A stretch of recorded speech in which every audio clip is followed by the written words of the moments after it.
Okay, welcome back. I am going to assemble the remaining part of segment 2 of the Lego F-150 Raptor.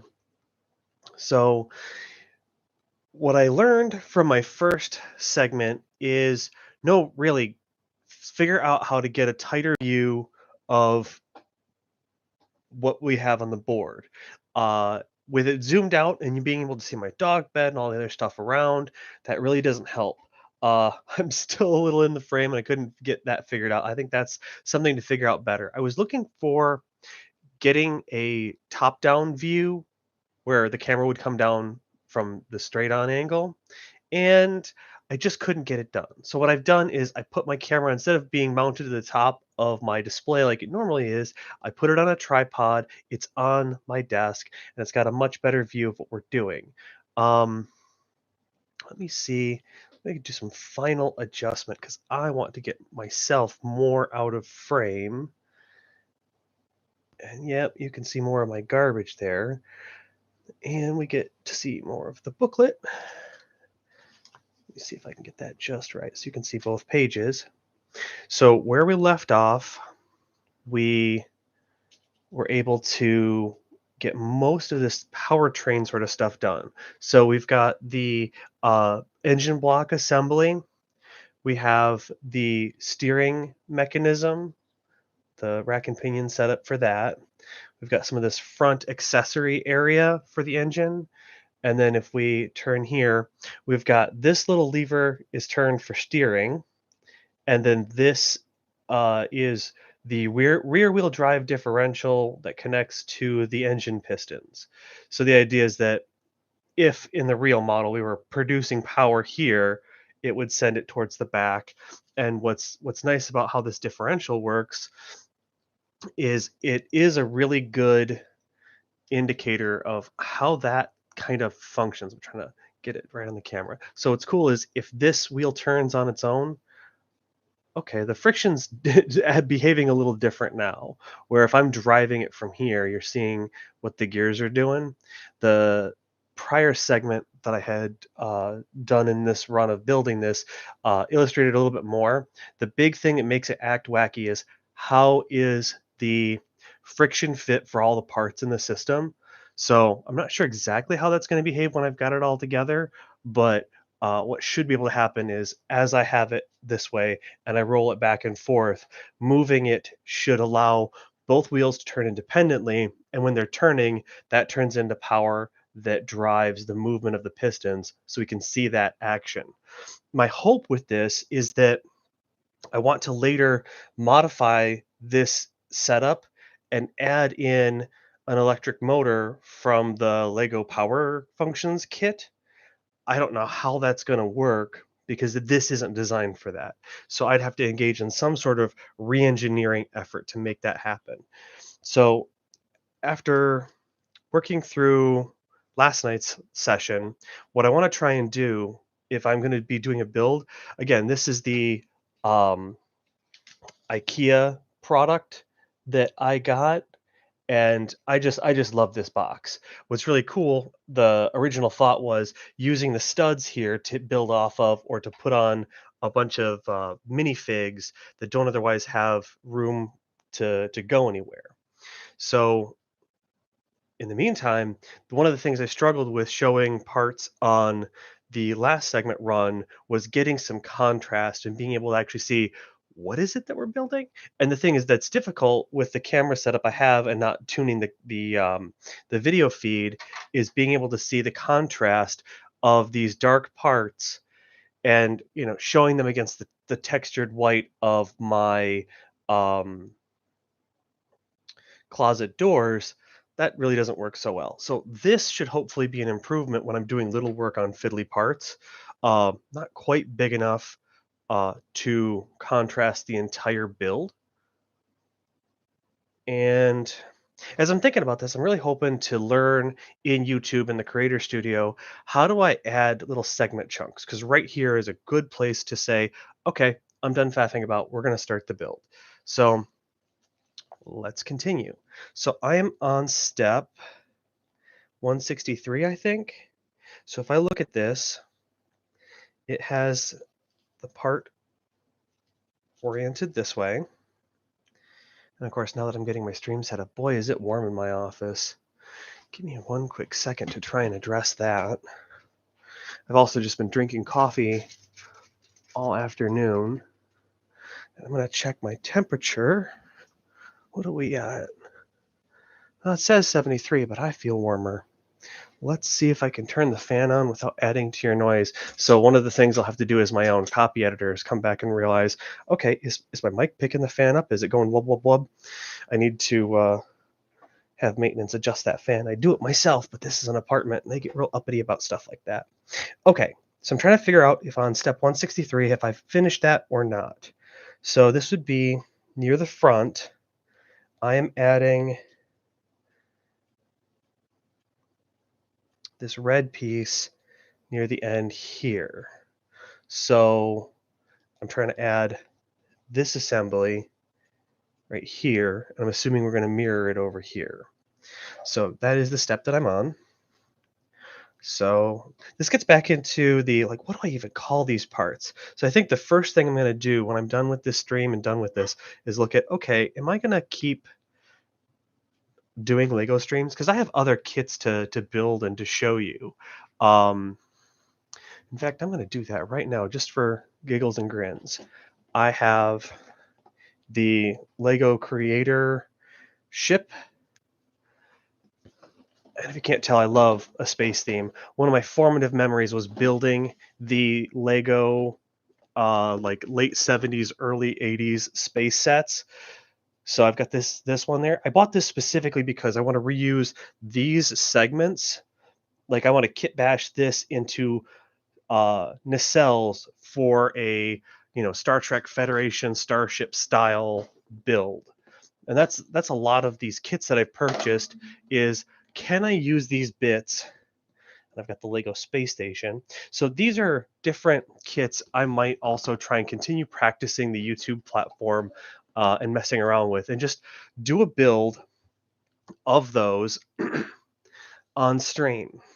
And if I'm going to do that, I think it'll be a lot easier to describe those non-technic pieces, but I really want to get on board with, is there a way to properly reference the names of these parts? Because I sound crazy, absolutely crazy, calling things like the Jeff Bezos rocket piece and the what is that? The Roberto from Futurama's head. And even if I'm consistent in calling these things something, anything, so I can reference them, having them just be whatever bonkers thought I have, not really ideal. Now, if I make you laugh, well, then that's worth it. But otherwise, I just sound like a crazy person. Oh, what am I doing here? Trying to assemble that wrong. Okay, so this piece, like so. So this is going to be something that mounts to the motor.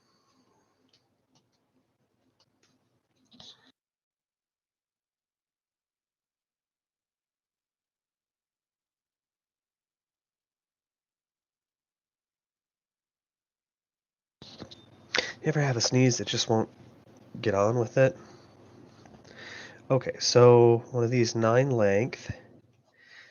And so we are going to put in a push pin, but not all the way, and an exterior pin. And then it wants us to install that where the blue pin is going to push through. Well, where does that come out? So that red pin at the bottom is the last one. And that's going to go all the way through. And then we're going to put this push pin through, like so. Okay. That's all 3 of those pieces. So again, the biggest thing that I find prevents me from doing mistakes is stage the parts you're going to use in the box. Make sure you use all the parts, because in segment 1, I ran into that where it's like, oh, I didn't do that on a step, and it's like, how come this doesn't look right? Fortunately, I caught it quickly, but if you don't and you go on a couple steps, it's like, uh-oh, where did that part come from? Where did I do that? When was that supposed to happen? And that can be something that really takes you out of it if you're a younger builder or you haven't played with Lego. And for me, I'm just going to say, like, I am no expert. I am not an expert with Technic. I love this stuff. I haven't really dove into it in years.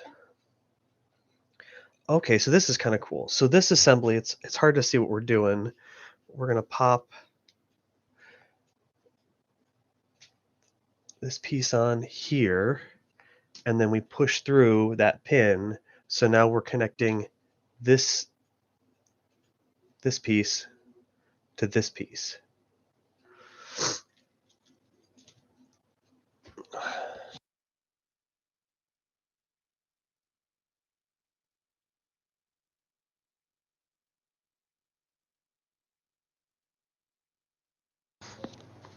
Okay.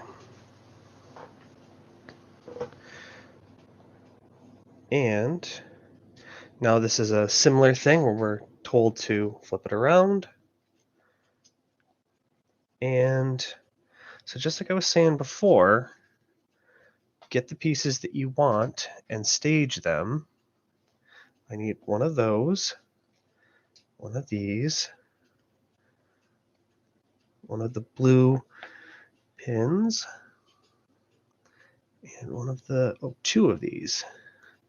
So now I've got all those parts. We're going to assemble just like the picture says.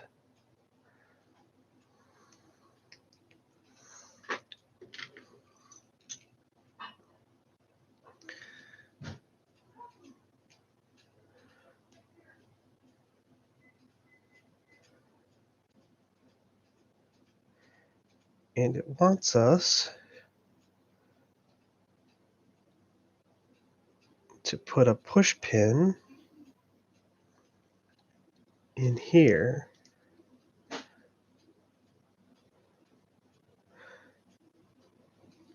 Okay. And then this piece is going to connect it right here.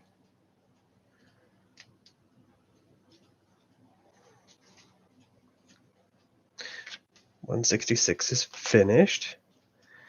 On 167, going to get our 9-piece. I really love the one-to-one insets there. And one of these, one of those. And again, we're building this piece with a push through on the third one down, skip one, and do that. So we're building, oh, that's off screen.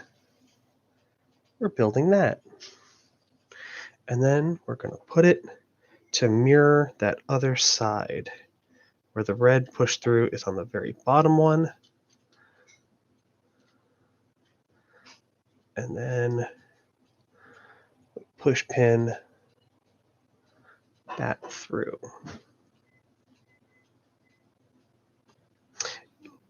Guess why that doesn't work? I put it in rotated 90 degrees off of where it should. There we go. So it gets back to double check your work, and double check your work. Here I thought I was doing everything just the way I was supposed to. Nope. And then this is another one of these.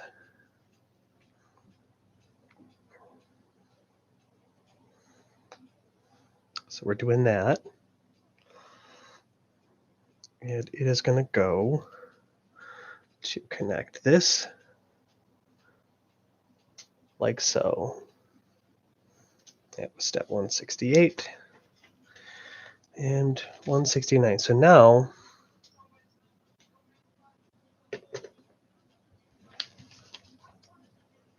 we're building what's in the inset map here.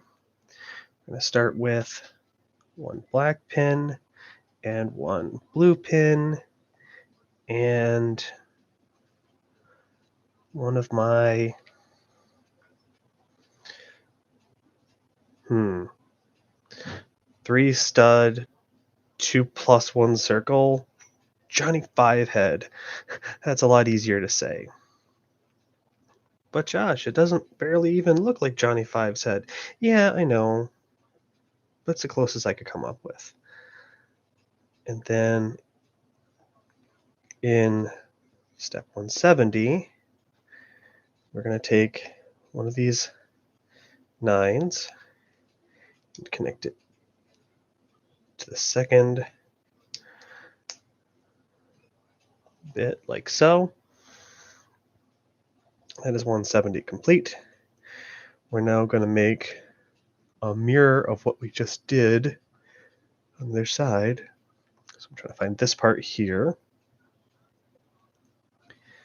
And a blue pin and a black pin. We're going to mount that to the one in. So we've made that. That's step 171. Step 172, we're going to rotate this. No, we're not going to rotate that. We're going to take, that's not the right piece. This should be.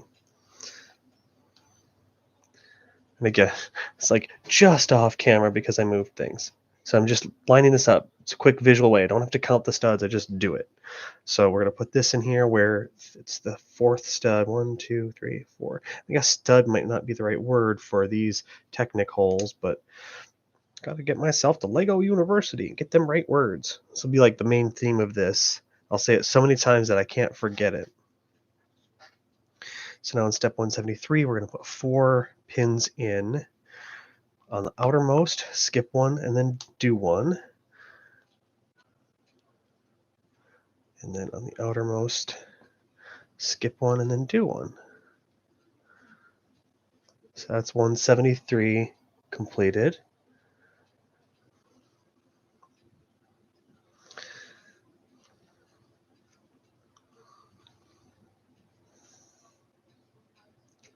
And put this on the corner.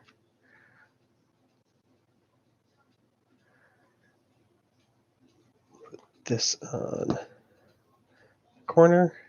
So we've made that step. 174 is complete. 175. Okay, so now we're taking the big model.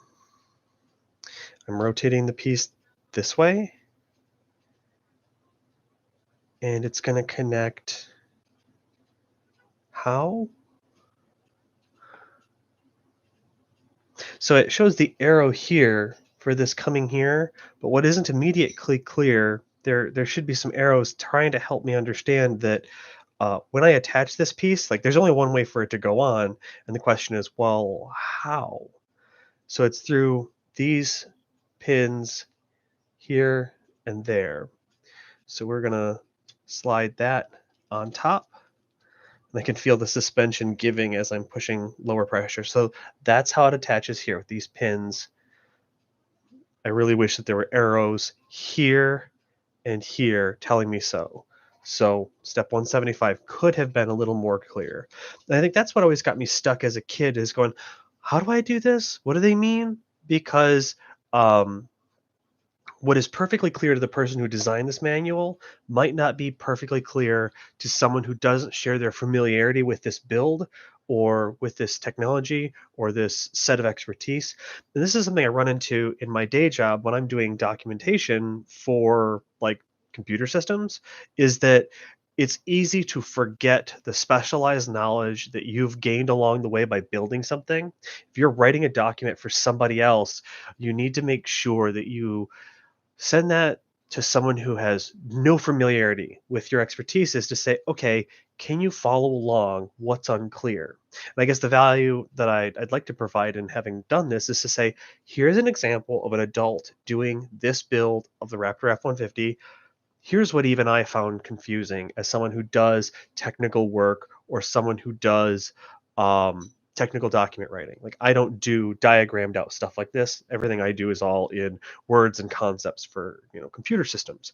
But if you can't follow it along and have it put in terms that non-technical people can understand, is your document useful? Well, in this case, it's perfectly fine. I was able to figure it out, but it could have been just slightly more clear so that a less advanced builder could have went, "Oh, I get it," without having to have me go, "Oh, what are they doing? Well, what's the only option I have?" Like I had to troubleshoot through 175.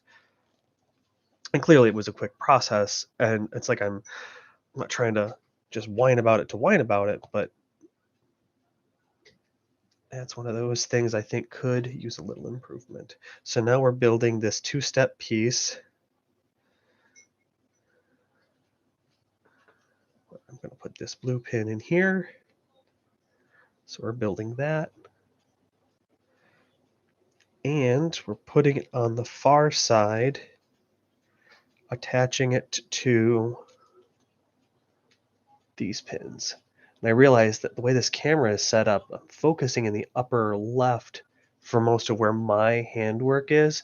Certainly my ideal setup, and I'm going to try and do this, is to get it so the camera is directly overhead, showing the full card table I'm working from, because that'll get a better view. One of the favorites I have is Ben Heck. He does like electronics projects, and there's a video game console handheld thing that is sort of associated with him in the original Ben Heck show. But I really love his setup. And if there was anyone I was trying to emulate, now it says do 2 of these. I almost meant onto the second page. If there's anyone on YouTube I'm trying to emulate while I do this project, it would be him. Ben's an interesting guy. And that's one of those things when you watch YouTube, it's always, oh, don't forget to like and subscribe and hit that bell. No. I'm not going to hit the bell on every single thing, because I have, 100 subscriptions. And if I put the bell on all of them, I don't want to get notified. I don't want my phone to tell me, hey, there's a thing that posted. Stuff gets posted all day long, every day. I'll go into my subscriptions like an adult and go find what I want to see. So now I've got 2 of those finished, and I used 2 of each of those 3 parts. Now 176 is done. So there are very few channels I actually hit the bell on, and that would be Mighty Car Mods. If you're into automotive stuff, even just as an enthusiast, whether you wrench or not, those guys are hilarious. I've had a repeated set of dreams where I go to Australia and I meet them, and then it's like, oh man, I've met you in my dreams so many times. Wait, this isn't real. And then I'll wake myself up realizing that I'm dreaming. I have done that, oh man, more times than I need to count. I doubt I'll ever actually get an opportunity to meet those guys, but they're hilarious. And that's actually kind of what inspired me to do this build, because when I'm done, I do want to modify this design, and my hope would be to lampoon what they're doing. Okay, so this says make 2 of these, so I did that. The problem is, if you look here, actually, to what they're doing, I did this one correctly, but the other one's mirrored. And so this needs to connect up to, there's only these 2 pieces where it fits in. Come on. There we go. So that's been installed there. And it's like it only goes in one way. So now we're going to take this bit. Oh, yeah, I can rotate it and it's fine. So they were showing me what I needed to see. It's fine. There we go. So I've got this side installed. I'm guessing these are additional mounting points. So as I was saying, yeah, I want to do, a goof on the way they do stuff. First step, jack up your car. And then see what can I do. But the way this is designed and engineered, I was thinking of, well, we're going to redo the suspension system and put in like an aftermarket suspension. Well, Getting this thing disassembled correctly so that you can do it is going to be hard. And I'm going to have to actually research what things are called, both in the names, the proper names of the bricks, and the actual automotive parts. Because if I don't have the right things to call things, the joke won't be that funny.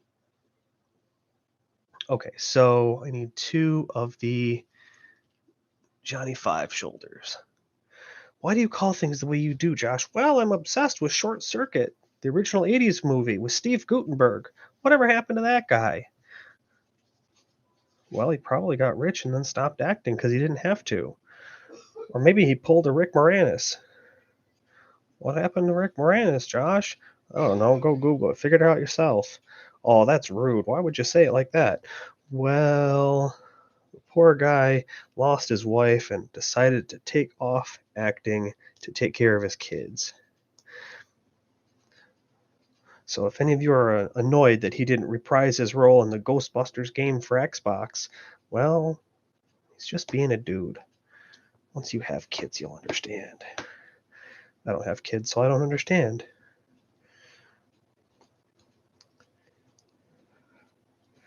Okay, so now we're building this step process. So this looks like that. And we're installing it. See, now that this is getting to be as big as it is, the design is looking pretty busy. So this mounts up to the pieces we just installed. So where do I put this? Well, it's probably going to connect to the thing you just installed. Lego's pretty good about that. It's having this be contextual. So now this upper portion mounts to these side area that we put in. So this is going to be like your radiator top support, something. I don't know. It's hard to map this out to actual parts on the car. But so that's in place. I've used all the parts in the box. And now we're going to build a different assembly. We'll put you out of the way on there. I'm going to move my booklet back here so we can see more of what we're doing. And this is a 13 stud width. We're going to put a push pin, one from the edge. Nope, other way around. I have to be able to push pin it through. These are quite clever bits. We're going to skip one, and then we're going to put 2 black pins. Okay, that's all those parts in the box. Step 179 is done. Step 180. Now on the other side, we're going to push, it looks like push through from this side on that final one all the way through. Skip 2. Hold on.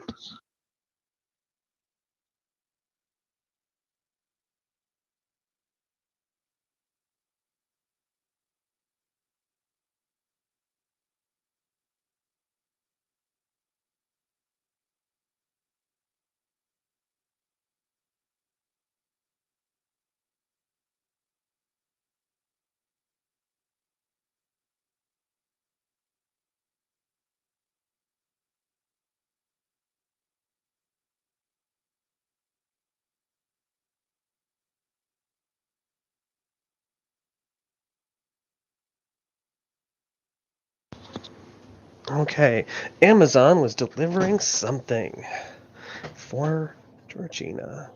Okay, so step 180, I've got that piece, I've got that piece, that's done. 180 is done. 181, so we're going to take this L shape and we're going to put a pin, it says through in this direction, through this top hole, but it doesn't tell me if it goes all the way in this one, but if I look ahead, it's already put all the way through.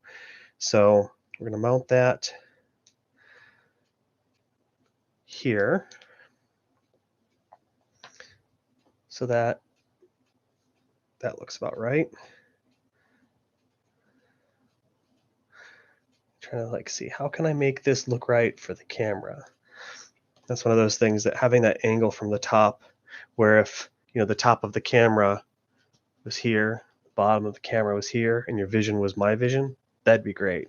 And if I put on a GoPro helmet, that would just be dizzying. There's nothing more dizzying to me than like watching someone else play a VR game, like tracking somebody else's head movements. That's nausea inducing. So we're going to take this, 2 with a plus and a circle. We're going to put in a yellow. Why do I say yellow? I'm going to put in a blue pin into the orange bit, and we're going to plug that in here. So that looks right to me.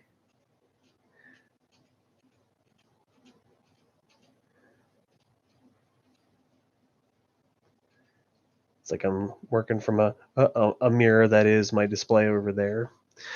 Okay, so that looks right.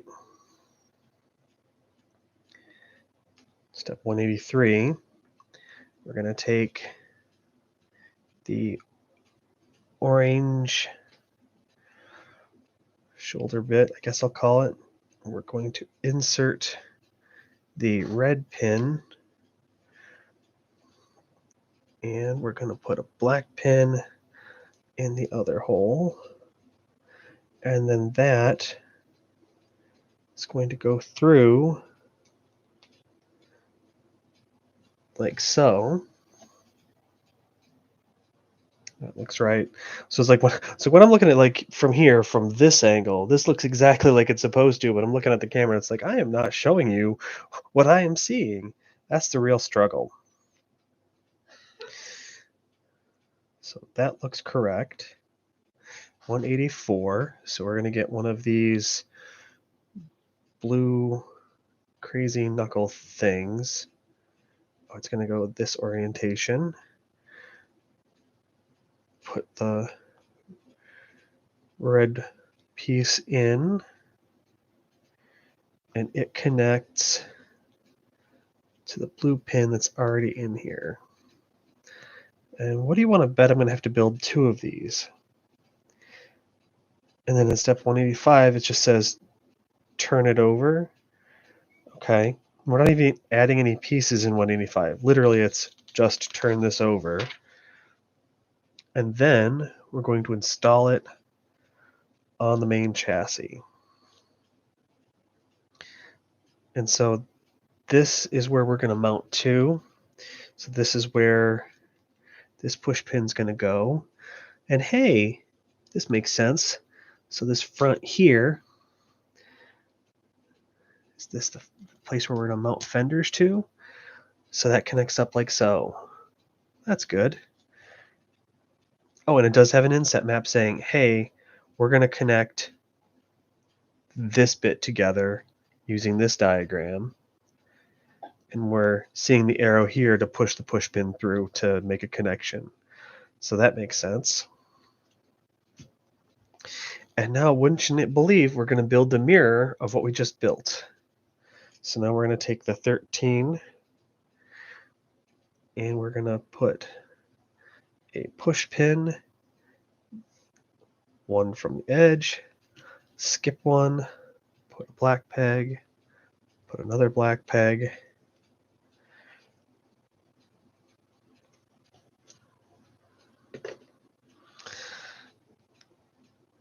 and in step 188, it's one more black peg. That's blue, skip, skip, black peg. And then I'm assuming we're coming through this way. Now, if I get these orientation wrong for these push-pull pins, that could make it difficult later for disassembly and modification work, and that's a pain point I expect when I try to disassemble parts of the build to re-engineer something. So we'll just have to worry about that when we get there.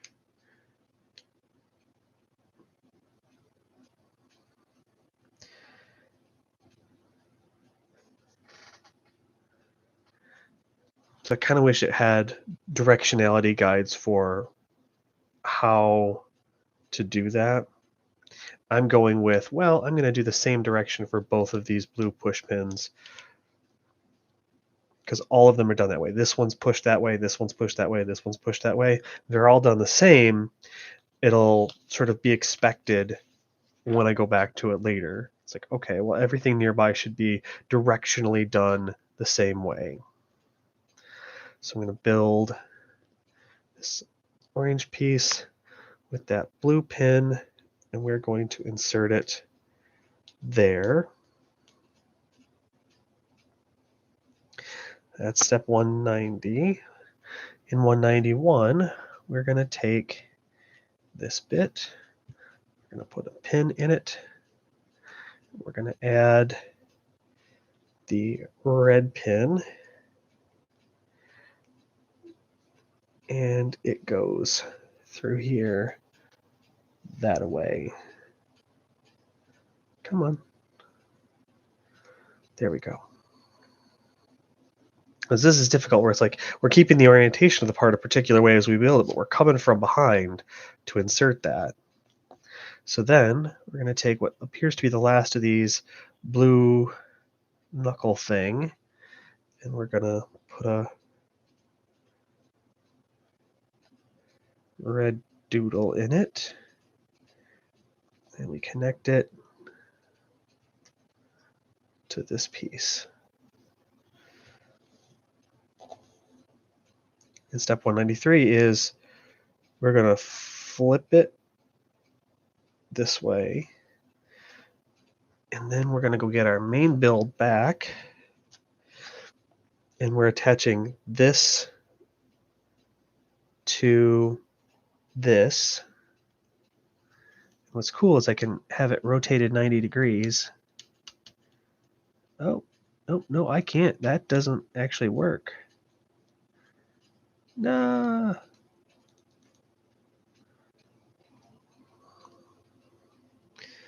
What am I doing?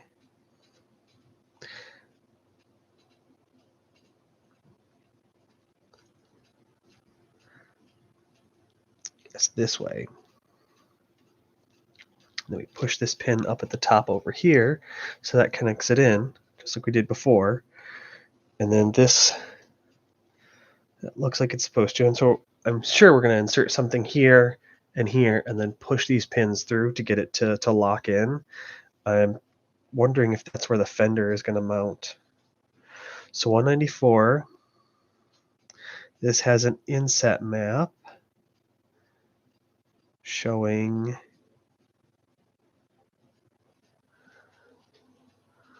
okay, I'm going to double check some stuff really quick. I hope that my extra audio cues don't show up, but if they do,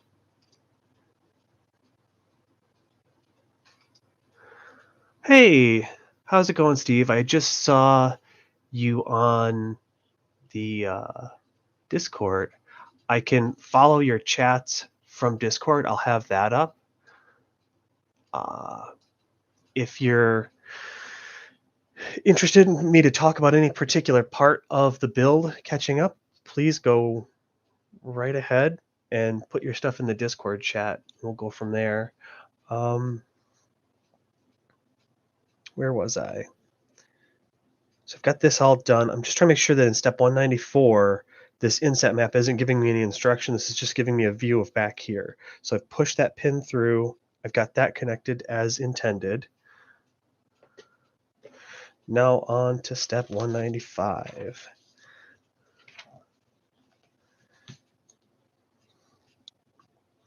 So there's two of these bits.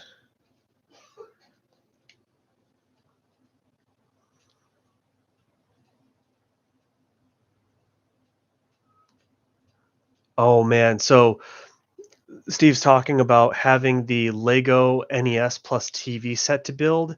That is such a cool build. I was so excited when that came out, but it's like, oh, that thing is expensive. I'm not gonna jump in on that because one, I don't really have the money to throw at it.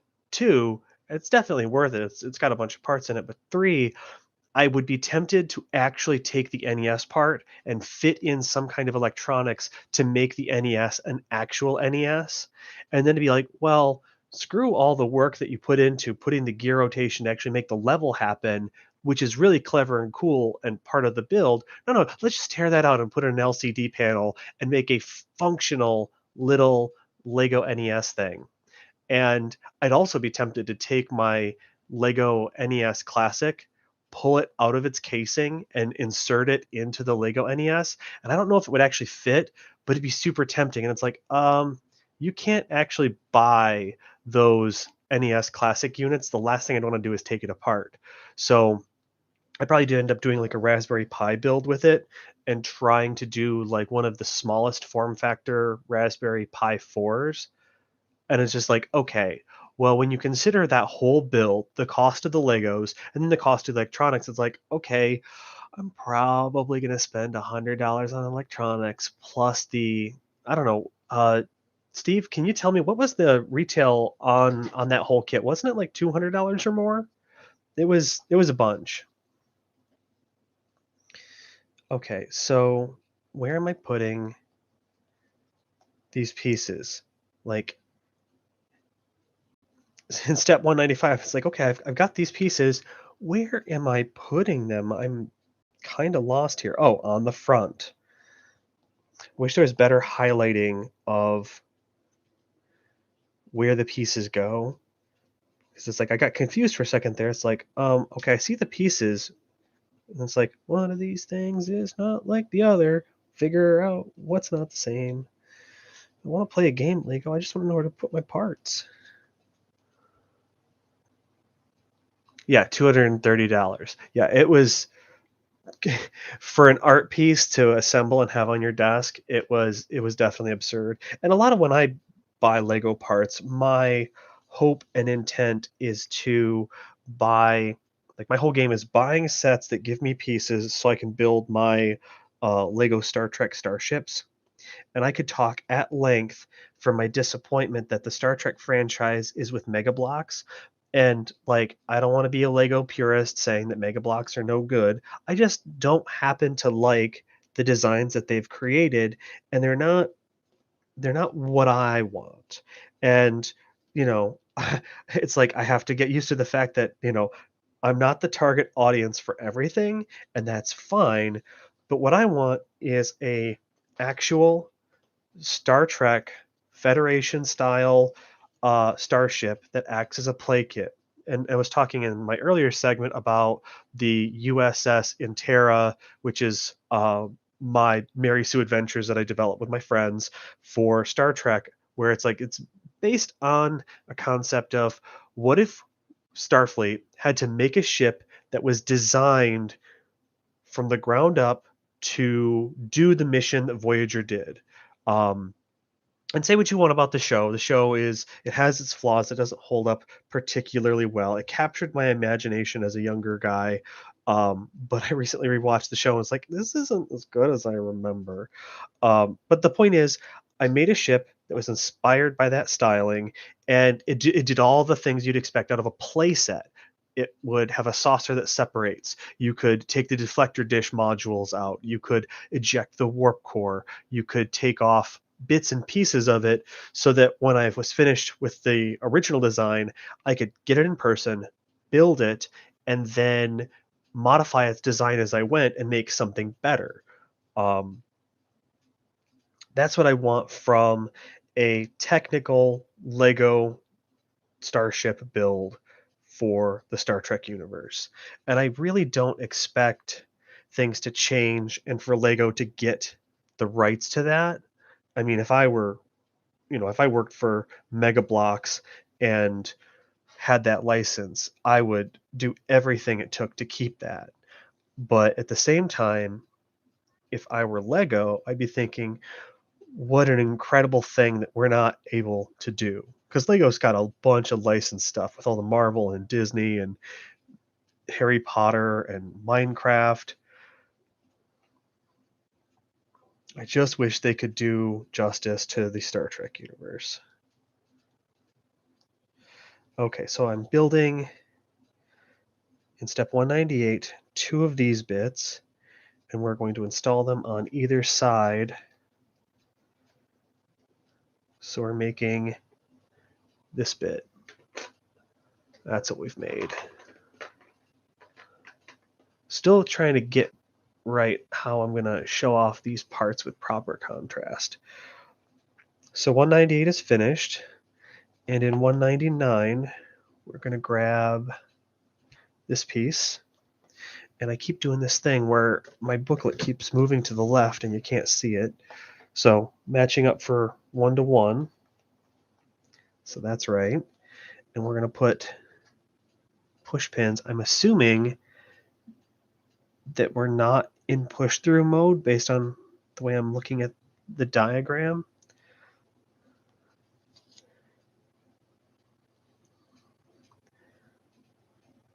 Oh, so this is where we get one of our first sticking points.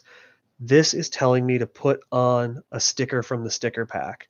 And one of my disappointments with this kit is that the sticker pack was absolutely crushed up, floating around in the box. So the sticker pack I needed to flatten back out.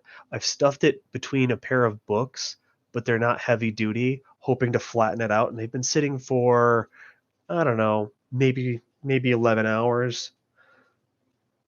I don't actually like the stickers. I'm intentionally going to skip that, and maybe I'll come back to it and fix it later. I'm trying to even see, like, I can't tell what that is. Is this the part that's supposed to say Ford? Like the description, the piece there. No, that just looks like some lines. I really can't tell. And so this is going to be one of those things that this is going to make it look wrong when we get further along. And I don't mind. So I'm assuming,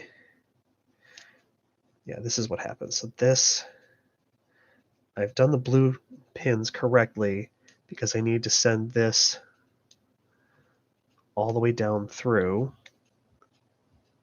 like so. And in step 200, we're going to take one of these red pegs and these 2 plus sized bits, put those together, and we're going to have to do that twice. So this goes on the end. We're making some kind of linkage. And where's my 2 plus boys? Here we go. 1 and 2. So we're just building this little doodad. I think it's funny that we use these half-width bits and then put 2 of them almost every time I interact with those. Also, I realize I've made a mistake and my bit is done wrong. So I've actually got to push that through the rest of the way so that's done correctly. There we go. Now that matches for what step 200 is. And in 201, we're going to get a 9 orange. We're going to center it here. Come on. No, we're only going to do one side. See, that's my whole game. As soon as you do a character voice, the pieces will fit because they know you're mocking them. Okay, and so this is definitely the front grille assembly that I'm making. This is another case where sticker 5 and sticker 6 need to go on here. And I'm not going to do that. But Josh, you're not building it right. Yeah, I know, man. Don't care. I hate Lego stickers. Just hate them. It's like, I know how much more it would cost and how much more effort it would be for Lego Group to do, but if you need that to be on there, silk screen it for me. The stickers are just gross. They don't hold up, And if you're trying to play with stuff and reuse parts for other builds, if I were to try and reuse this for something, I don't want, forward turn signal lights on my Starship. Oh, and these are neat. These actually have an inscription. So if I look at this piece on the inside, they actually have a number. This says 21 and the other one says 22. That way you can tell them apart. So you won't be able to see it on camera, but I've got a 21 on this piece and a 22 on this piece because they're mirrors of each other. They're two different parts. So step 202, I've skipped the stickers. And then in this step, we're adding 4 pins to the outer connectors.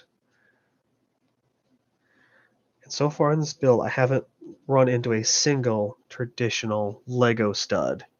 These studs. It's all Technic everything.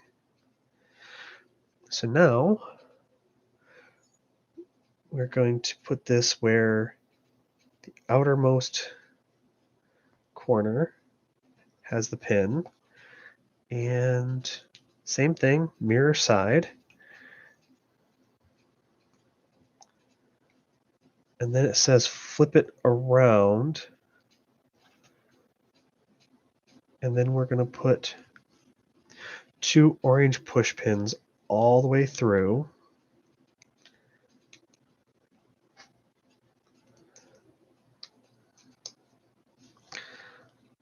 So that looks like it's supposed to for step 205. In step 206, this is interesting. So we're going to take one of the blue push-through pins. We're going to put this circular piece through it. Then we're going to get this piece, put one on either side. So I've made that. And then we're going to put in 2 black pins facing outward. And then these connect through here. Oh, my cat wants to tell you hello.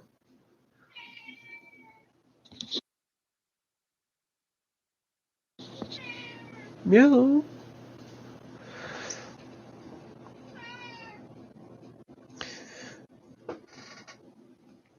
Okay, so now it's saying flip it around in step 207.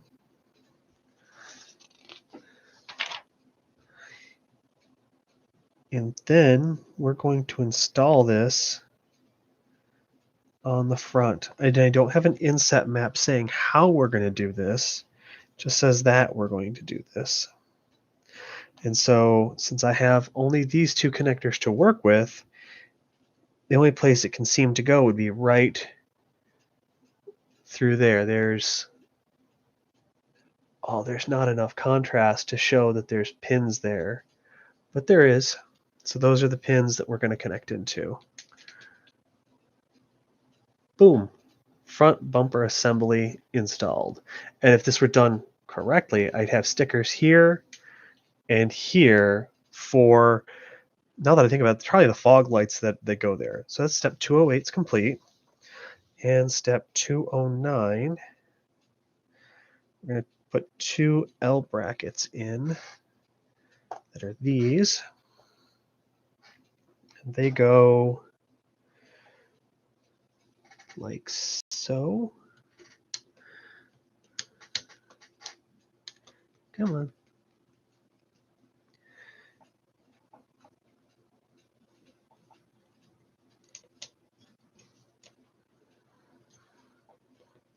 Come on. There we go. So those are in place. Step 209 is complete. Step 210. So now we're going to build, this looks like the front lighting assembly. And again, it's going to look a little weird because I'm not doing the stickers. I'm going to either not do them or do them later. So in step 210, this is we're fully skipping this step. where it's saying to add the Ford logoing. And we know it only goes this way because, it's like I got my hands off camera. It only goes this way because the back of this has a little channel there. Yeah, that showing some reflection there. We'll show you. So it's definitely orientated this way. So step 210, we're just straight up skipping that. And then we're going to have this bit where these half gray pins go in the two lower positions, which is weird, but okay.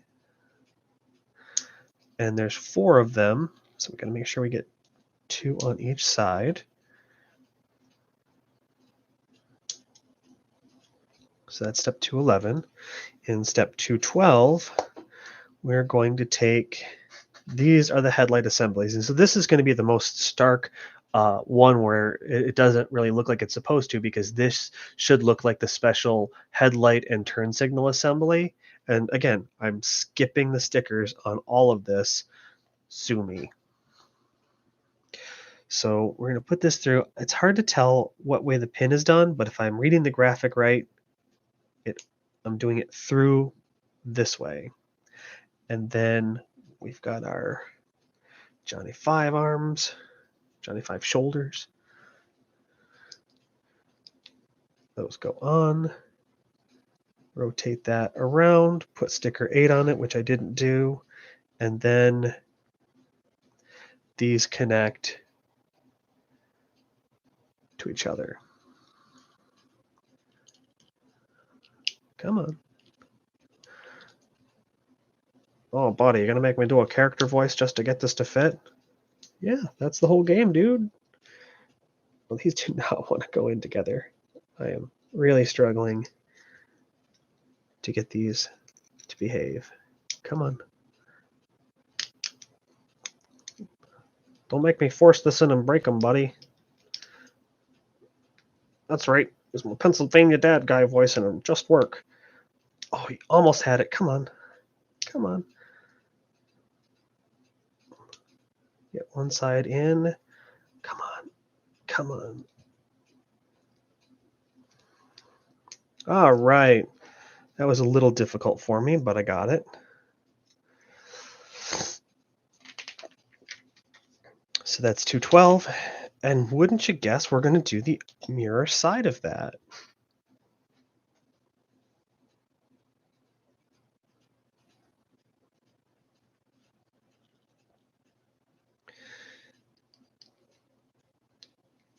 And it's much more clear in this one that the pin side goes through that way with the little bulge here showing there.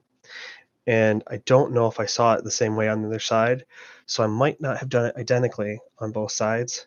It really shouldn't matter, though, the way that these are attached. And 213, sub-step 3, put on a sticker. We are skipping that. Not doing it. Don't like stickers. Come on. I'm going to do the doesn't want to go in dance. There's just something about these for their friction fitting where they want to be in just so. Okay. So that's done. And then, oh, these actually act as Lego studs for step 214. So we're going to find these little bits, put them on. So finally, after all this building, I have a regular, normal Lego stud interaction. My struggle here is there's not many pieces left, and I don't see the matching bit.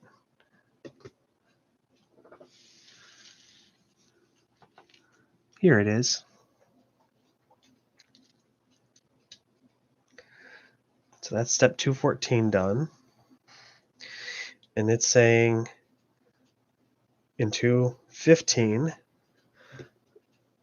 flip this around, and I was talking before about these blue bits here, where clearly we're going to attach something and push that red pin through. Well, it's the lighting assembly. That's what we're going to push through.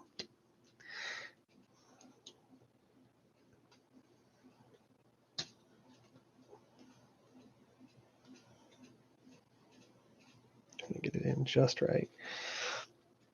So here's the front of it, and it doesn't really look like much given that I skipped the sticker for the Ford symbol and the Ford grille, and I skipped the lighting assembly. The real trick would be in the future to see, can I use the lighting kit to put through here? Or hell, maybe I'll just be ridiculous and drill a hole through here and put actual electronics and wires of my own that aren't Lego. I'm not sure if I'll actually follow up on that, but that's a thing I thought about doing. Won't look like the proper Raptor's supposed to, but it'd be pretty cool. And I realize how much more work it would be to do, but I really would love if they had intended this for, like, well, if you also have the power pack, we've engineered this to put that in. Well, it's unrealistic to ask for, but I still want it. So this is saying, skip the center stud and then do the one to the left.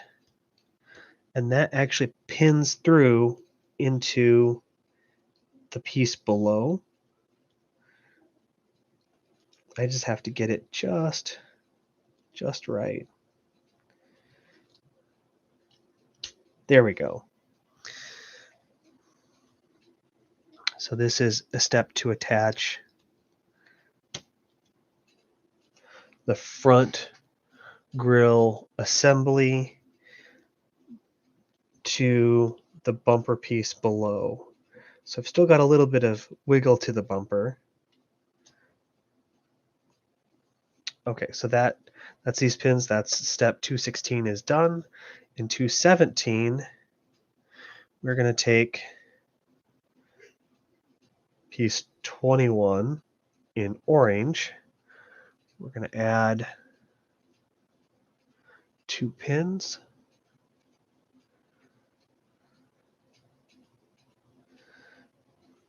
And these connect here. That looks right. And then this is piece 22. We're going to put in 2 pins.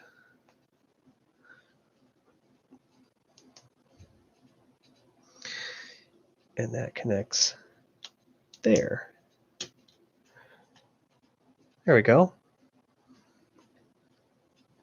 So that is those pieces. Just double checking the box up there. And in 218, it's saying we're going to flip you around. And we're going to take our yellow 3 width bits. And we're going to find 2 of Roberto's head.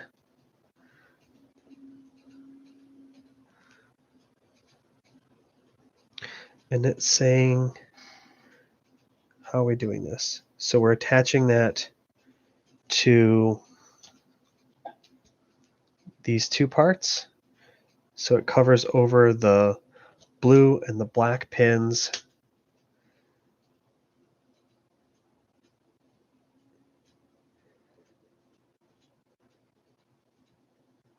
And it's supposed to go through into something else. Okay, what am I missing? Did I skip a step?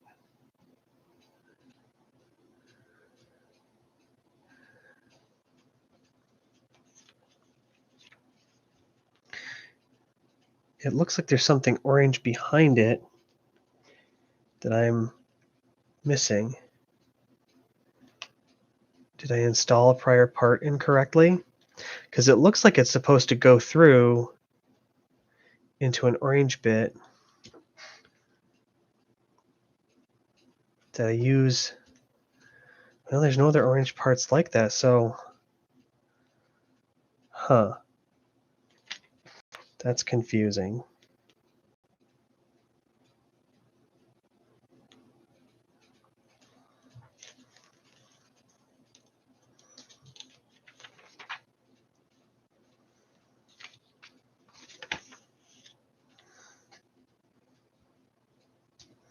Well, so I've definitely got it right where I've got the position of this.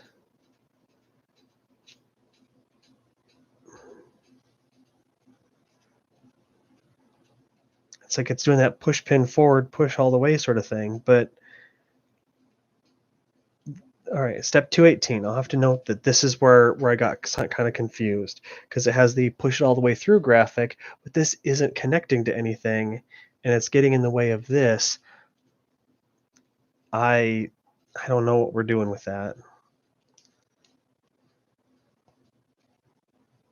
Because it looks here like it's supposed to go into the orange bit, but the orange bit, I've installed it. There's like no other way to make that happen.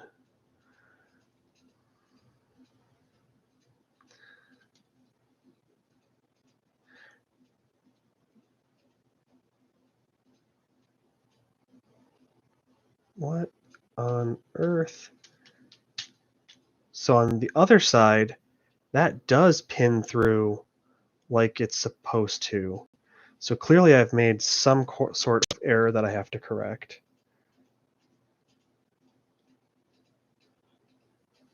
Oh, you know what it is? This got popped out.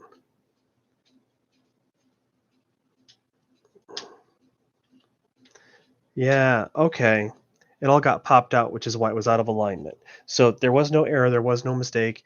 It does connect through here. So this piece I'm putting in, and it's saying to put this yellow pin through to get there. That is what it's supposed to be, but I had somehow gotten all this not aligned and disconnected. So that's where my confusion came from. Well, that's good. I'm glad that I'm not confused. Step 219. Take this weird bit, put a pin all the way through from that side. Then taking this bit, attaching to the upper two. Then we're putting black pins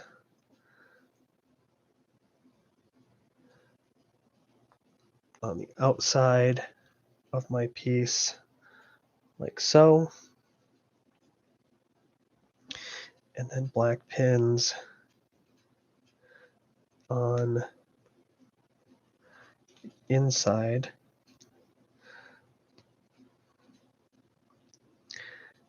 And then what piece is that? Okay. Another Roberto's head. Don't ask me why I call things the way I do. Just need something to call these things. Okay, so we're putting the red pin into this orange socket and then placing that like so. I've built this contraption.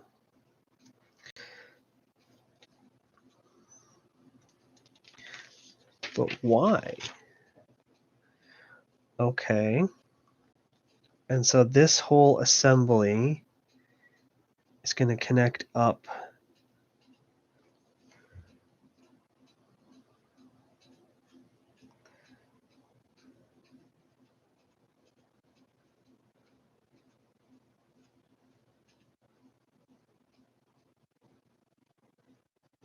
What am I looking at?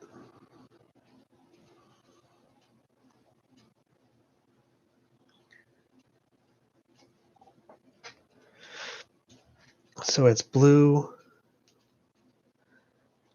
And then what? Skip 1, 2.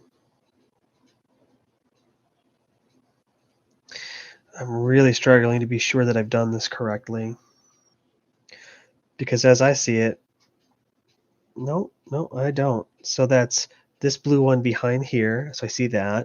And then skip 1, and then blue, and then do it. Okay, that makes way more sense and looks a lot more like the picture. And that plugs in to both the black and the gray piece below. So we've put it there like so.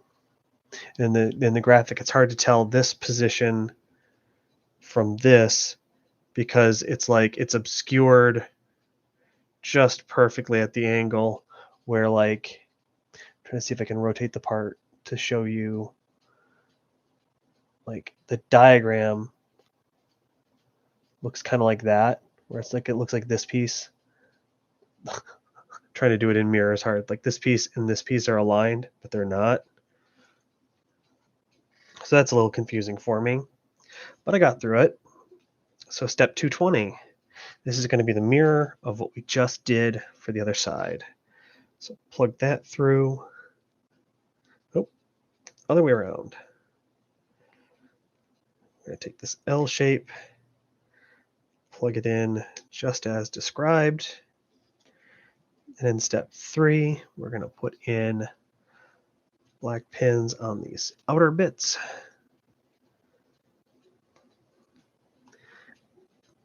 And on the inner bits.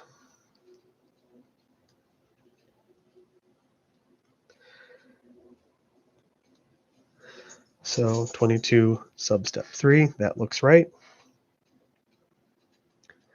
Then what should be the last, nope, not last, Roberto's head. You know, that guy from Futurama, the robot who likes to knife people. That's what it looks like. It's the wrong color, but that's what it looks like to me. That's why I call it that.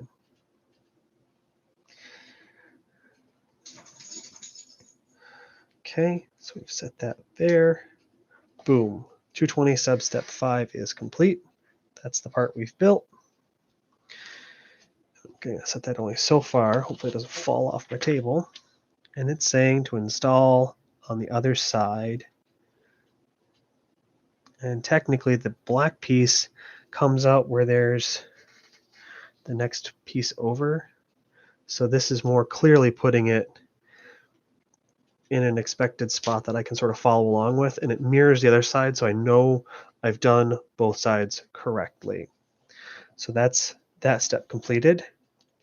221, you get this funny looking piece. It just says there's one of them, and it's going to say 11 on it, apparently. Or no, it's 11 studs, not that it's got an 11 on it. And it's saying to put that underneath and through. Okay, so what we're doing, I'm not sure if I can actually show this properly. We're putting it through and then connecting the blue pins for both of those side pieces that I was installing in the last 2 steps. Come on. All right, cool. So that snaps in. So it's like, well, if I'm going to try and disassemble and re-engineer this later, good luck getting it apart without following the way that the directions did things, because this had some great stability, so it's really locked together. But at the same time, modifying it later, that's going to get real difficult to pull apart. So that piece has gone in place. So 221 was just that one piece. In 222, we're going to get a black 4-long and an adapter piece. We're going to insert them together and then put that on the end of the steering rack turny bit. Surprised there isn't a gear going in there. And it's done just perfectly so that it sits above the gear below that drives the rear diff. And again, like right now, I put some turning in on that. Like it doesn't turn the wheels equally. It's sending power left or right, but not both unless I really have enough torque on it, which is, I'm assuming, either as designed or just based on the friction fitting of the parts that I have in the way that I've done it. So now we're going to take a yellow 3-long and a double connector bit, put those together, and now I'm looking for this piece and send this all the way through, so that allows turning.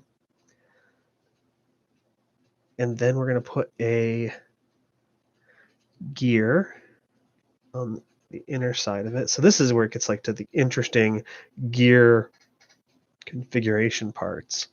So then we've got a yellow retainer and the gray nail, because it's got a nail head on it. And we're going to put that through in such a way. I'm guessing, oh, of course, that's what we're going to do. So once I've got that installed, we're going to get Johnny Five's shoulder, and we're going to push that through a little bit to get it seated into this bit.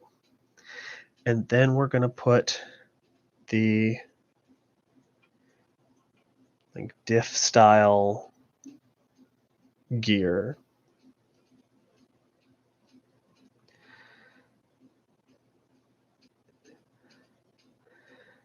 And push that through further.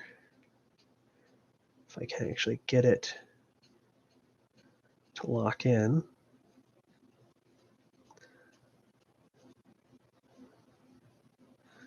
Here we go. Just got to get that center aligned. Push it through more. Come on. We can do this. Okay, so I've only gone so far because it does show the part being done where it's still hanging out a little bit.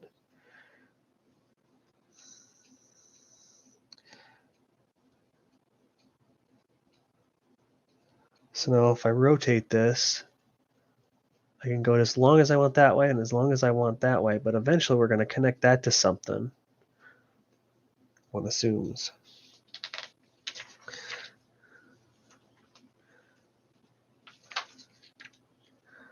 Okay. Oh, that makes more sense. So we're going to install this into the center peg here. So we're attaching for this center peg, and we're going to link to there.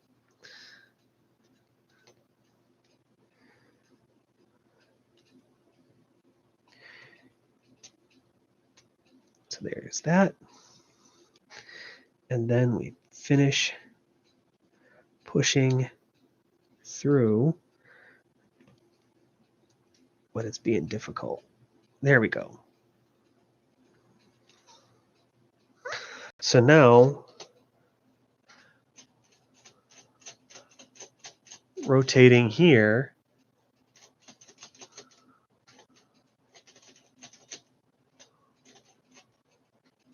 I don't know why I need to be able to do this. I'm sure something will align that later, but that's super neat. So now I've got this at a right angle, and it connects through for our front steering.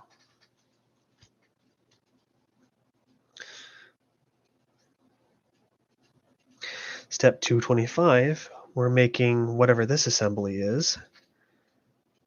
And I need what appears to be the last one of these and one of our push pins. It says push pin through like so. And then we're going to get this bit. I'm assuming that goes right on the corner. So that's step 226. And in 227, we're going to get this L shape. Insert 2 blue pins all the way through.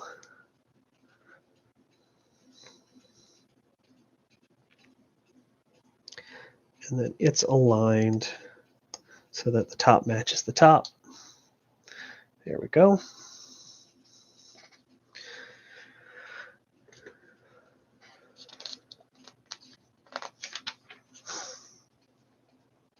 And then step 228, I keep pushing the pages over. So we're going to take yellow. And interesting enough, this piece that I needed was actually already half inserted on there. So we're going to insert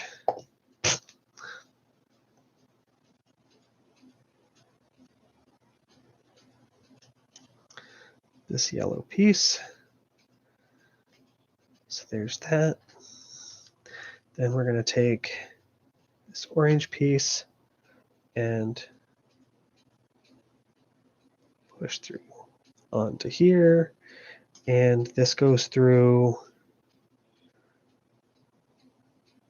this long thing where we get some adjustment in it. That's interesting.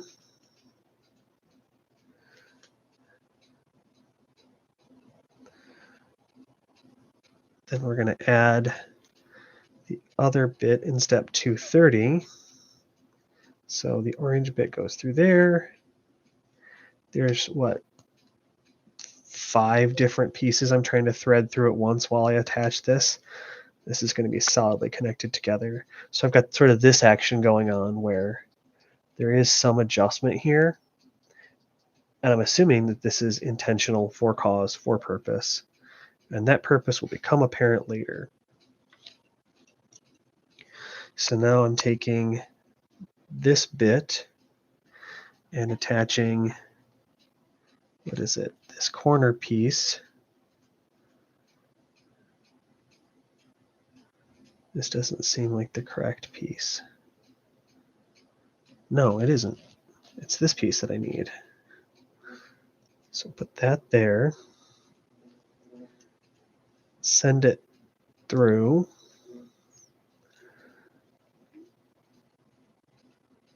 And then that angled bit, that's what I'm installing here. Okay.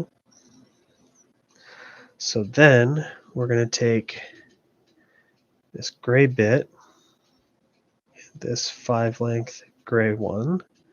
We're going to install it into the end here. And it's telling me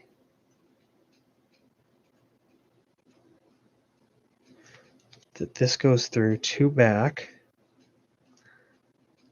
And then I'm assuming it's going to connect through to that red bit. So we've got this sort of angle. Oh, this is probably the seat. That's what I'm building.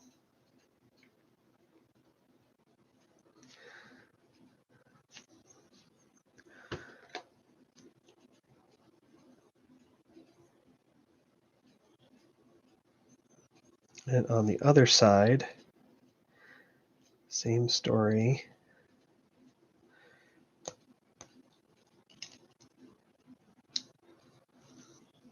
So there, we've built that. And it's going to look like that when we're done. It's going to plug in somehow. And this is our either our front seat or our passenger seat.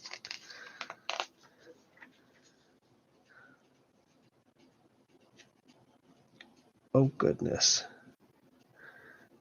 I'm going to rotate it. I'm going to bring the whole piece over. How on earth am I attaching this?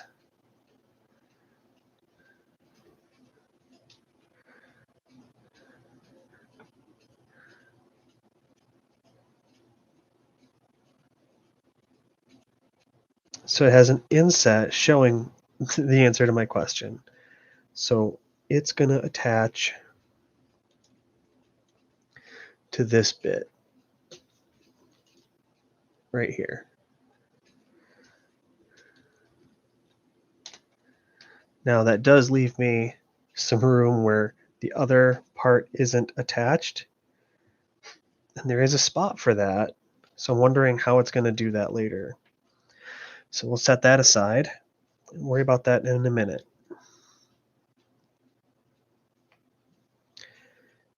So we've got this 5-bit, this 3-bit that's going to ask for. We'll put a blue pin all the way through in the back. And we're building the other chair. Nope, that's wrong. This way. So 236.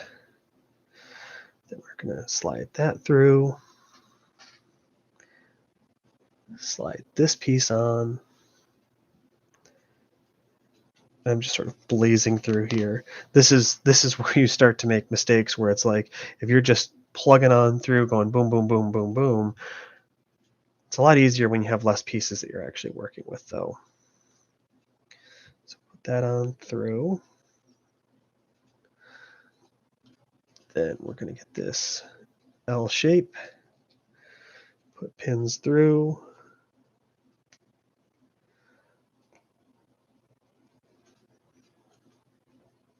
Install that so that those match up. Come on.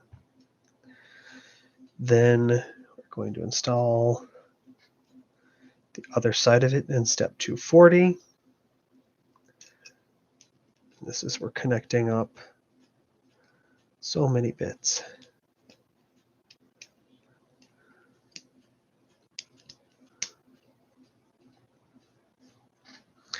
So that looks like our step 240. Let me see. How can I rotate this? Because this looks like it's correct to me.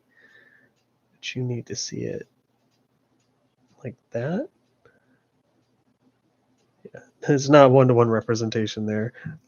Can't fix those angles. Okay. So then we're going to take this bit and a red bit. Going to send it all the way through this backing. And then install that bit. Going to get this piece and put our 5 long gray rod. We're going to install it so that it's 2 back. The corner lines up with the red. Then we're going to install the other side of it.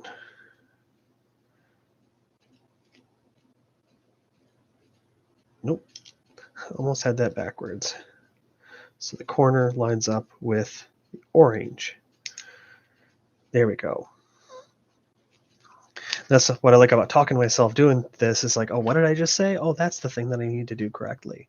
And so this one, same story, we're going to grab the part, flip it around, and it is saying to install. And the same sort of story is we're going to use this piece to connect to this piece here.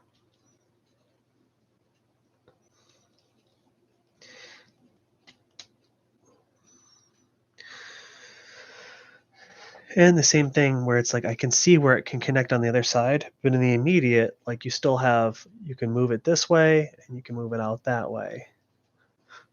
It's some James Bond ejector seat nonsense right now. Okay, so we'll move the part out of my way to look at it, and it's saying to turn it upside down. Oh, and this is going to be what makes sense about it. So if I flip this upside down, it's saying to grab 2 of these orange push-through pieces. And what we're trying to do is where I said, oh, I see where that connects through. We're doing just that. And that's going to be really hard to put on camera for you. But these bits here, that's going to go through these holes and plug in through to the seat. So now, after I've plugged both of these in, the seat will be firmly attached to the system and it's not going to flop about. Let's see if I can get this to align just right. Yep, so what we've done is put these 2 pins in and it comes through the other side, and it's those 2 orange bits now that hold it in. So where I was saying I can now rotate the seat forward, well, I can still do that, but I can't pull it out. They're firmly attached by 2 points. So that's step 245 completed. And now we're going to build a different assembly. It looks like it's the steering wheel and front dash assembly. So we'll take this, take this. We're going to take this remaining yellow 7, and the parts are really dwindling down. Like this is not a ton left. This is always the part where it's really easy to get the pieces I want, because there's not a lot to sort through. So that's step 247. And in 248, we're going to put on a 2 pluses and I guess move that all the way down, because that's what it looks like in the next picture. And the 2 pluses with circle in the middle, and move that all the way down. Then we're going to get my friend 22 here. We're going to get the red bit, slide that in,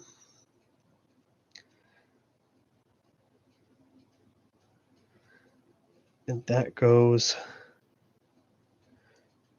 through here. So those aren't perfectly equal. That's interesting. So then we're going to take the last Roberto's head. We're going to put in pin to stud adapters. We're going to slide that down. Oh, nope, we are almost skipping a beat. There's a spacer that goes there. Then that. So I've made this. That looks like step 250 completed. And then in 251, we're going to put 1, 2, 3, 4 of these circular bits, and then another 2 pluses with circle in between to hold that. It's like I don't yet have an idea of what it is that this is going to be. I mean, except I've got this telling me. Then we're installing piece 21. It does say 21 on it, like so.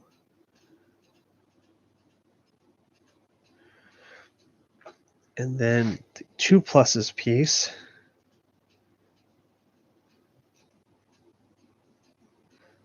like so. Okay.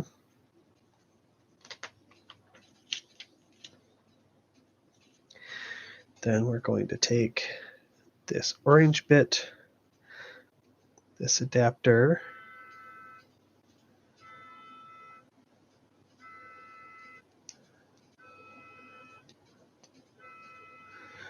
and of course this is supposed to have the gauge cluster sticker, and we're intentionally skipping that.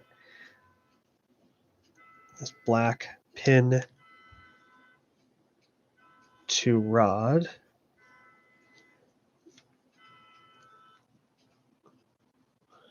Place that down so we've got this piece. And the gauge cluster graphic should be going here, but I'm, like I said, not doing it. My sticker pack kind of got ruined. And then this installs here. I really hope that that horn blaring in the background isn't getting picked up. It's always the thing that I love about this apartment complex is that people are always doing dumb stuff, making obnoxious noises. I guess the only saving grace is it's the afternoon right now.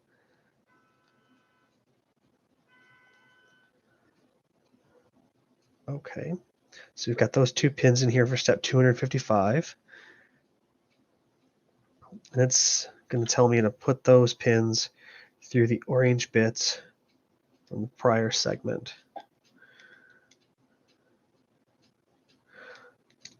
Come on, align and get in there. And don't make me do the darn character voice. Roar.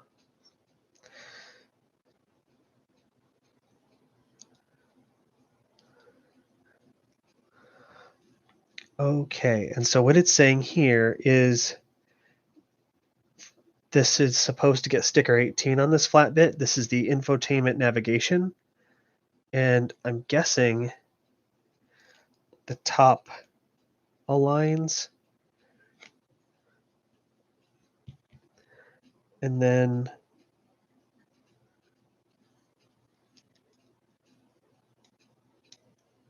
so the steering wheel turns, but has actually no effect on the steering operation, it seems. I wonder if they're going to do something later to make that connect up, because we do have that yellow bit where like a rubber band would go.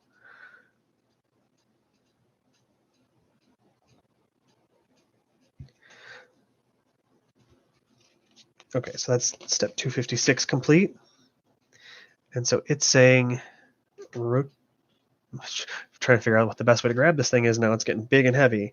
Rotate around the big build. And what we're going to do is it attaches, there's blue connectors here, which you can't see on camera. Here, these angled bits. That's where we're installing the dash assembly.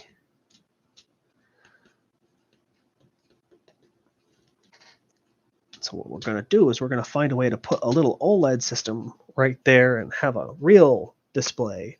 There's not enough room for that, but I like my pipe dreams.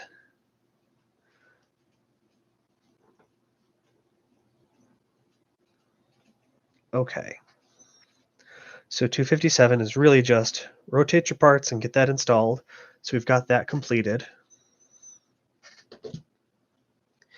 And now what we're left with is, I'm pretty sure these are all extra parts, the same extra parts from bag 1, plus a couple of extra parts for bag 2.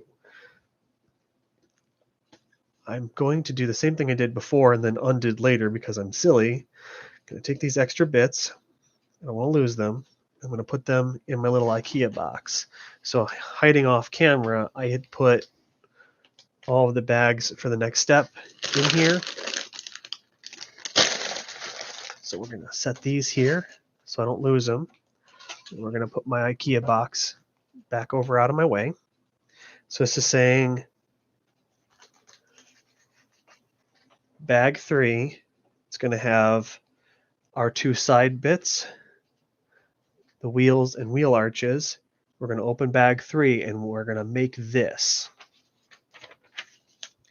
So this is the bag with those first set of bits. It isn't numbered. We're going to tear into this.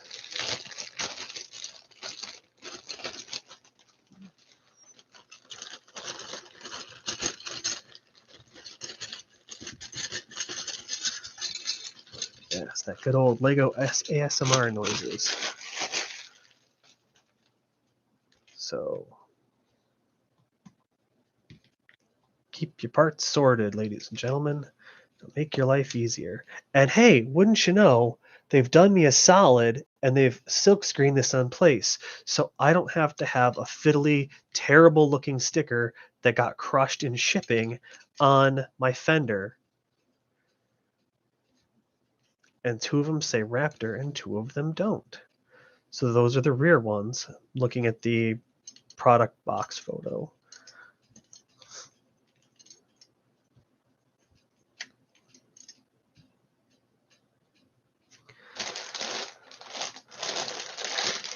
This is going to be a lot of parts. And I really wish that they would sort of sub-break out these bags into one bag, one set of steps. I know that's not realistic, but you know, what if it was just open just this one bag and put those parts on and then open this bag and then the next one? I feel like that would make it so much easier because there's so many fewer parts to have to sort through. And again, I realize that's not necessarily a reasonable ask, but I want it. And that's one of those things where I'm sure a lot of the case is that, you know, these bags might be mass produced and used in multiple different builds. I don't know if that's the case for all of them, but they could later be reused like that for some of them. So I'm just trying to quickly go through and do some sorting to make this organized and easy, because the more I do now, the less I'll be going, where's my part? Where's my part? Where's my part? Because that's the worst, especially with those little fiddly bits.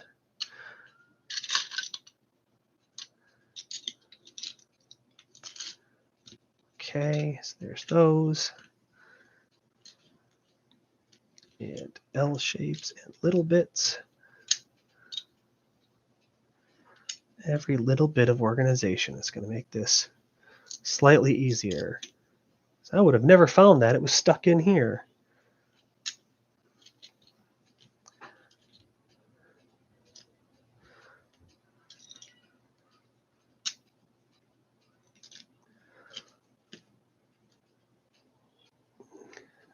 Forgot my cold coffee.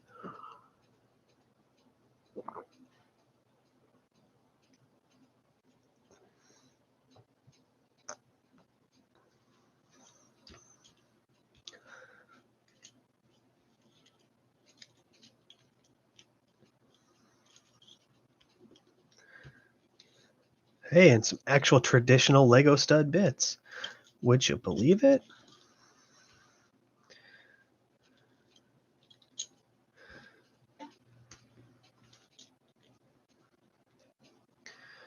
So, like things together. Seem to only have one of this stud.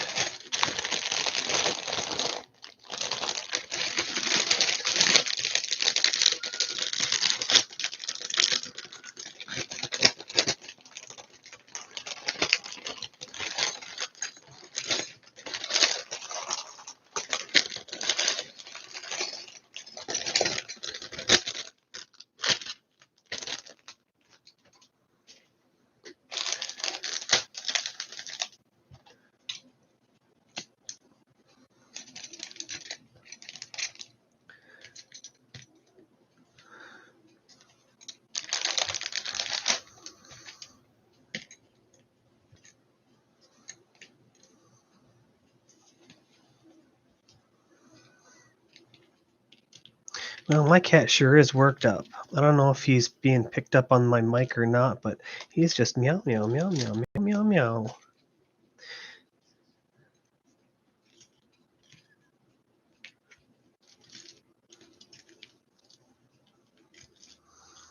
Okay, so there's all of that.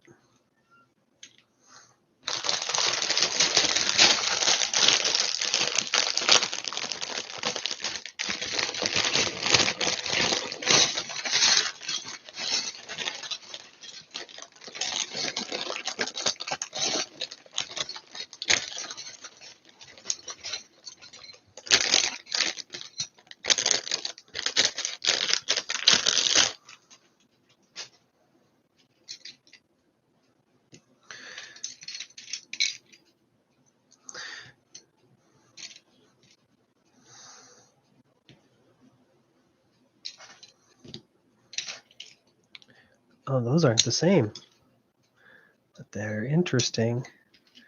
We're going to build us a truck bed.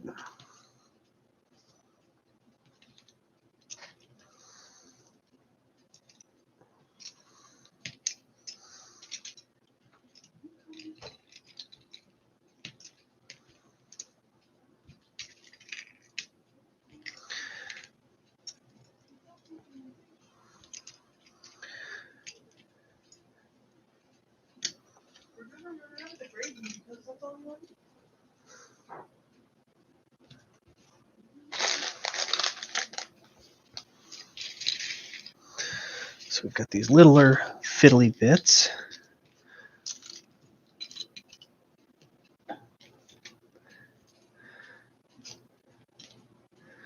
Yes, the hope is just stay as organized as I can be, like things together, and it'll be less hunting for parts. This will be the difficult little area. Now, let's make sure we don't lose any of these pins and bits.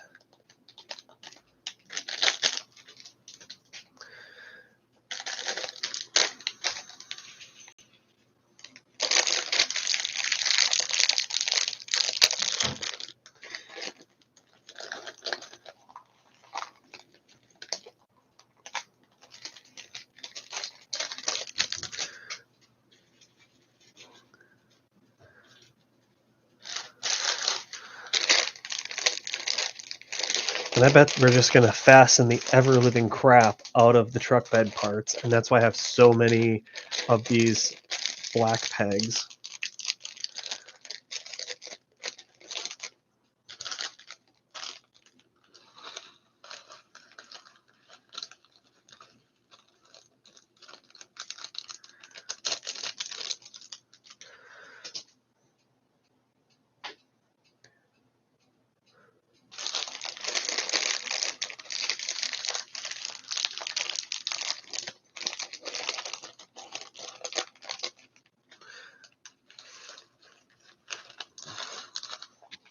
I don't even know if this is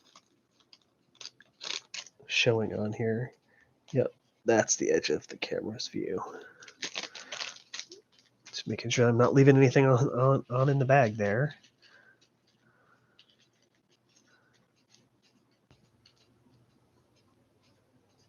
Okay, so all of bag 3 and the extras are all laid out, so we're ready to continue. So step 258, we're looking for a black Y piece of some sort. So similar to what I just picked up, but not quite. Because I'm looking for a black piece that is like this one, but instead of having the cross post, it has another connector to accept that kind. This piece. This is what we're looking for. I'm going to use 2 of them. So clearly, there should be another one nearby to where I found the other one. And it's saying to install those hanging off the yellow bit. You can't see it from there. Hanging off the yellow bit. Going this way. Yeah, put it on camera, bud. Yeah, so we're installing that there. And on the other side.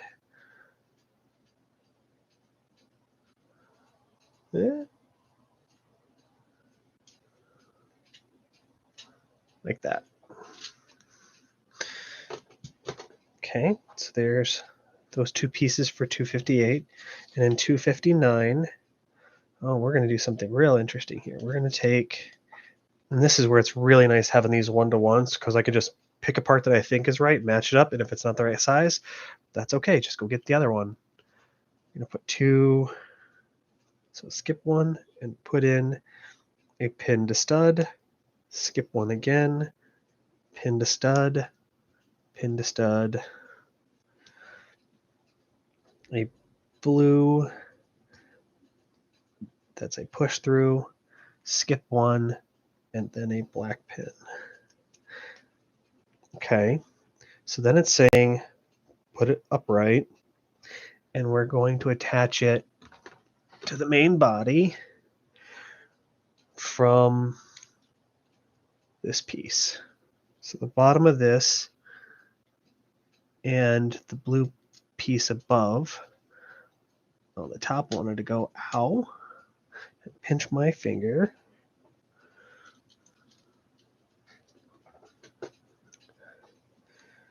So that's 259 completed.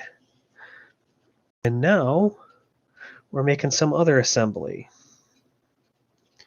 So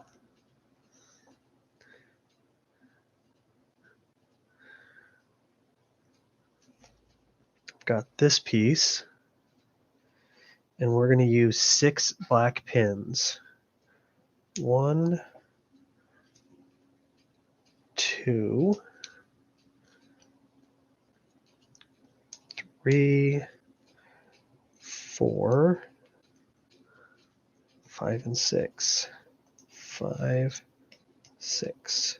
So those are all installed. And then step 261, we're going to get a gray bracket. That's 3 one way and 5 the other. That looks right. We're going to install it like so. So it looks like that. That's step 261 done. I guess we're going to set that aside, and we're going to get the small black piece here. Well, small compared to the other larger one that I was looking at. We're going to put 4 pins in it. So clearly there's a lot of these black friction fit pegs. So those are all the parts for step 262. And it looks like, I wonder if this is the tailgate or part of the truck bed or something. And then in step 263, we're going to take another gray bit, and similar to the other side, we're going to pin in place everything we just put together. So now we're adhering this bit to this bit through use of these. That's cool.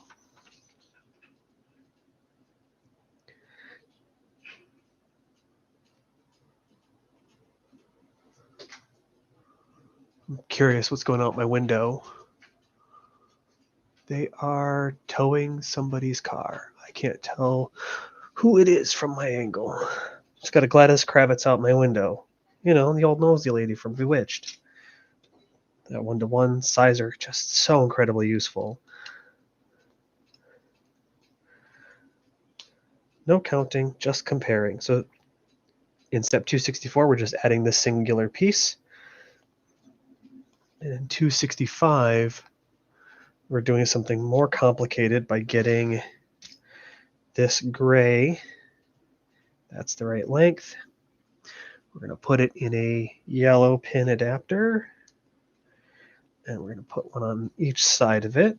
In sub-step 2, we're going to get Johnny 5 shoulders, put them all the way through on both sides. So I've made this. Just try like, what's the best way to show that off on the camera? We're going to install that onto the top of our prior part.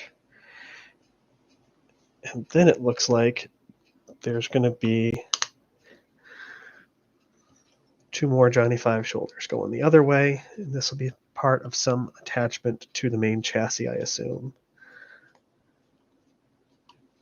So there's that for step 266. In 267, we're going to grab a different part, and that is this one. We're going to put 2 pins in,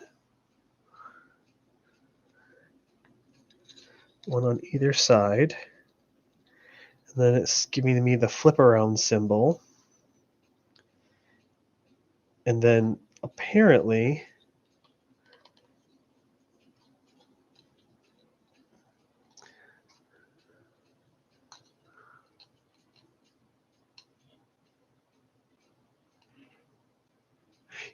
yeah. So the this is something I specifically asked for as a Christmas gift from Georgina. I saw it in Meyer and I was like, oh, that is so cool. I cannot explain it. I'm not a Ford fanboy or anything. I had a bad experience with my 2009 Ford Escape, but there's just something about the Ford F-150 that I like. If I won the lottery, I would just buy a tricked out F-150, and I can't tell you why. I don't need a truck.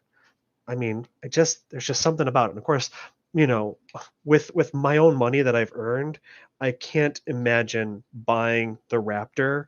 It's just capricious. No, okay. So, but yeah. This was a Christmas gift. This was like one of the things I asked for that I really, really wanted, and she came through and she got it for me, and I'm so stoked.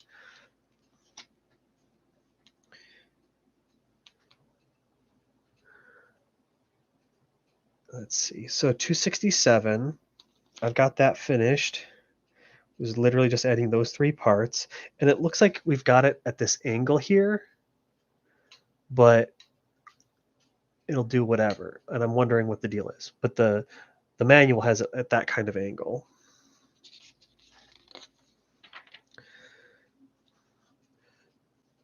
And so what's really cool about this is that this manual that I've been working from, it's actually an art book, and the beginning of it actually has, comparison of here's the finished Lego product. Of course, you get a little glare on there, and then the real product. And of course, when I've assembled mine, I made it pretty clear I'm not going to do the stickers. A lot of what I do on my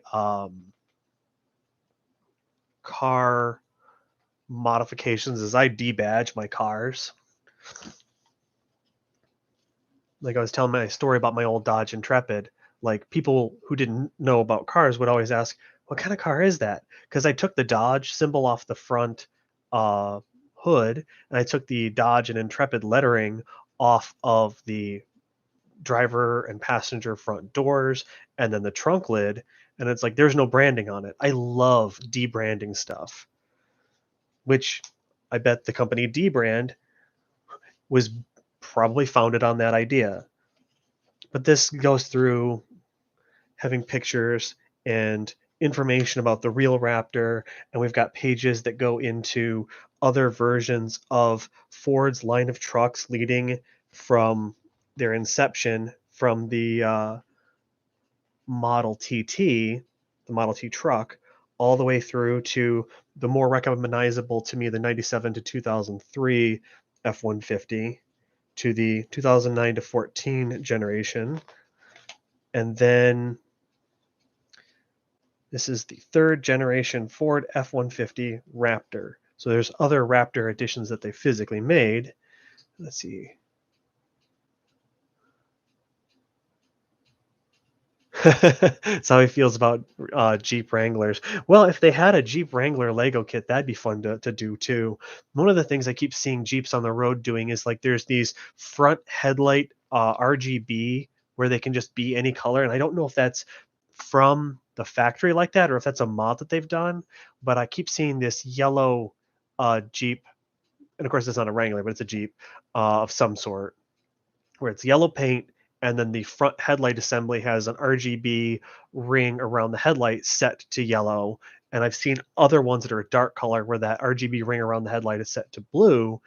And it's like, I don't know how you guys are getting away with that. It used to be that was illegal. I remember putting a blue neon license plate frame on that 99 Dodge Intrepid of mine, and it didn't take me very long to get pulled over and have a police officer tell me that's illegal. You can't have blue on your vehicle at all, most especially facing backwards. You're allowed to use that if you're on private property, but if you're driving on roads, you can't use the color blue on your car. It's confusing to drivers.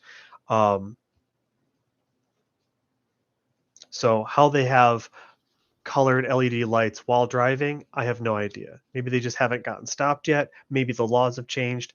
I have no idea.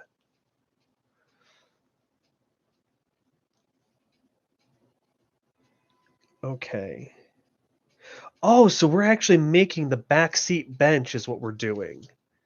And that's why there's this angle to it. So we're going to, from the post that we put on previously,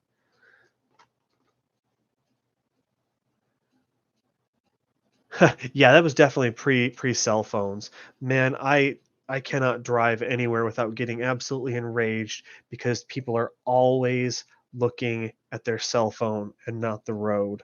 So this is done in such a way where the bottom connection comes out above the blue. So if I'm doing this, my bottom connection comes out here, and that's the only one that's pinning in, and then I push the blue push pin through to attach that.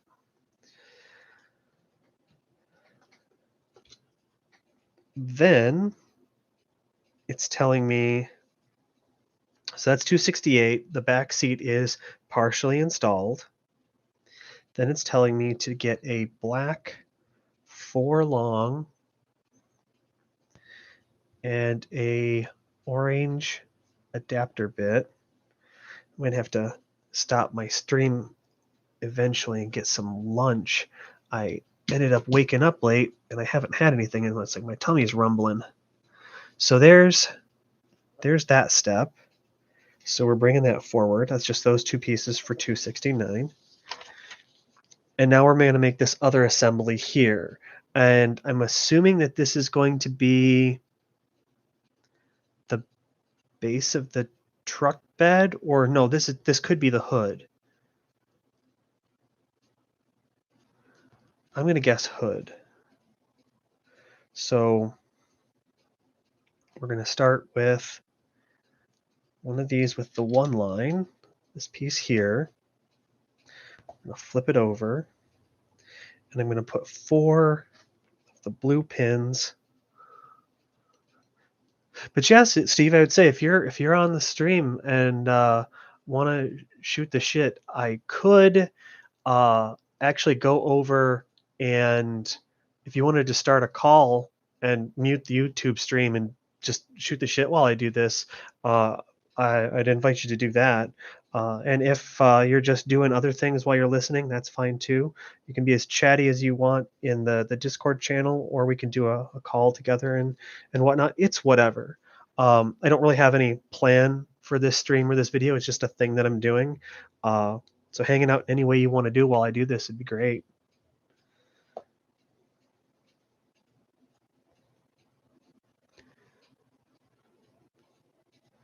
So now it's saying 2 of the orange angle bits.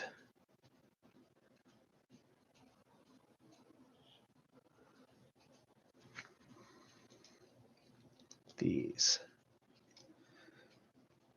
Those look right. And 1 of the red double thingy.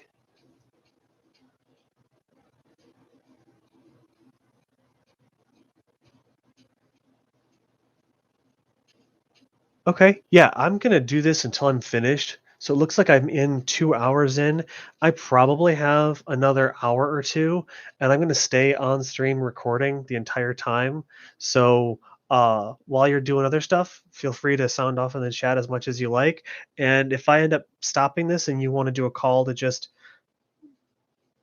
talk, do whatever, that's fine. It's whatever, man. I just want to make sure that I'm free today too. And if you want to hang out at all, we can totally do that.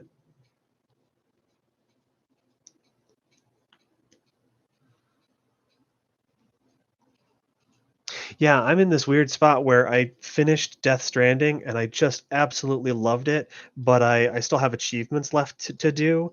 And I have this weird pain of, well, if I don't continue playing it, the structures I've built will deteriorate, and I'll get to a spot where I'll log in a week or two and it's like, oh, all those roads you spent the time to build, those are all deteriorated. And now you have to spend, I don't know, an hour and a half collecting resources and doing BS just to maintain them. And it's like, I don't want to do that. So if I'm going to chase any more of the achievements on PlayStation for it, it's like, well, I kind of got to do that now. And if I don't do it now, I don't know when I'm going to do it. But at the same time, it's like, okay, I've put 105 hours into it or so. I've done a slow, leisurely, enjoyable play of it. And it's like, kind of done with it. I don't know. I'm weird about wanting to try and collect achievements. And it looks like these pins go through in step 273.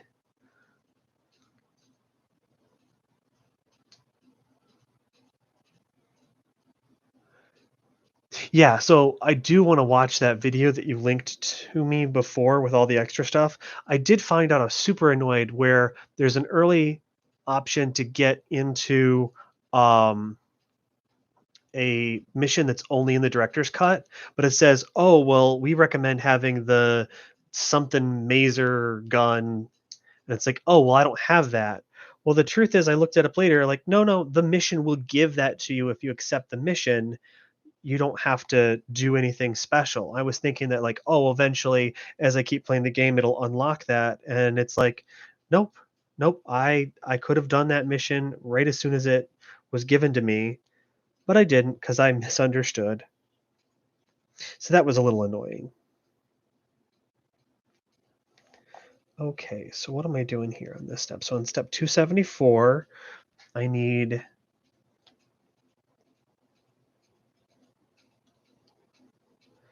I don't know why we're making this the way we are, but we are. And then this is one of these bits, and that just sort of plugs right on.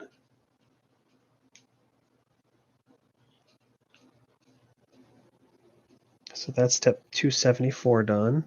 And in 275, we're going to add a bunch of push-through pins.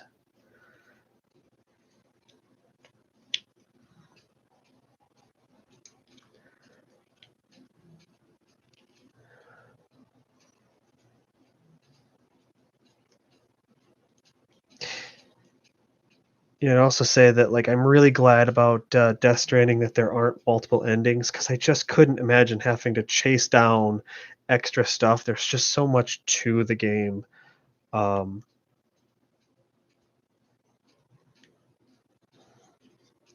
so I've got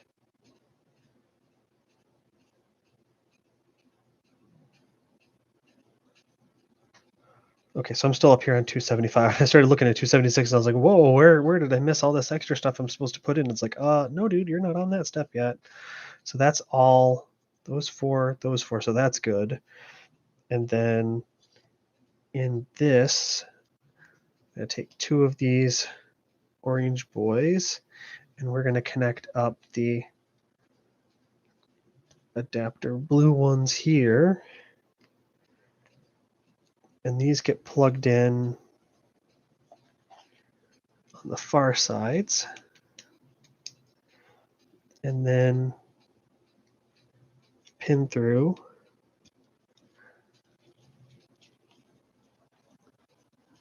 And the pin through. And then the black pins. But yeah, when I'm done with my stream, I'm definitely gonna watch that video you had linked on Death Stranding because there's just so much to it. It's like I kind of wish it's like, oh, make it a TV show so I can have my non-gamer friends see it and talk about it. And one of my coworkers, Ryan, he was talking with me. He's like, dude, you're playing that game? Oh man, the biggest pain I had was I played through it and there's no one to talk with about it because no one else had played it. And I know Paul was really excited about it when it first came out and was telling me stuff about it. And it's like, I didn't think it was going to be my jam, but after my favorite podcast covered the game like 3 different times, it's like, okay, there's got to be something to it. This is an art piece of a game. That's why I'm going to get into it. So this is going to cover over a bunch of these push through pins.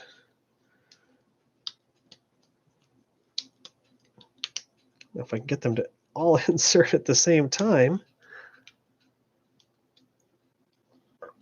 There we go. And we push all the way through so that the black pin there connects it, and then we've gone through with the blues. We're doing that on both sides. So I need another 13. Is that this? No. Is not that. Is it this? Yes. So I'm still on 277.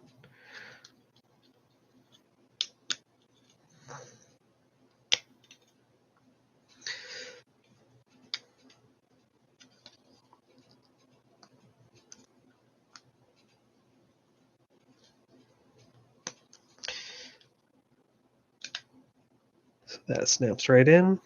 That's those two pieces in the box. We're good here. And then the 9 length, we're going to put like so.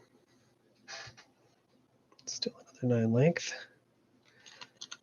On the other side, and then we've put a pin through there and on the other side. So that matches up. So this to that. And of course, those look the same from my angle, but let's see, like how can I make,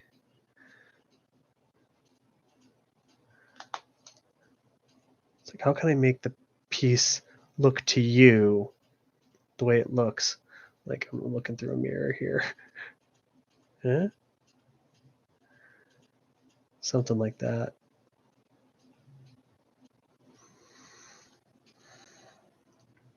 That's why I really wish I had my camera set as fully overhead, because then what you saw would be what I see. It would all make sense.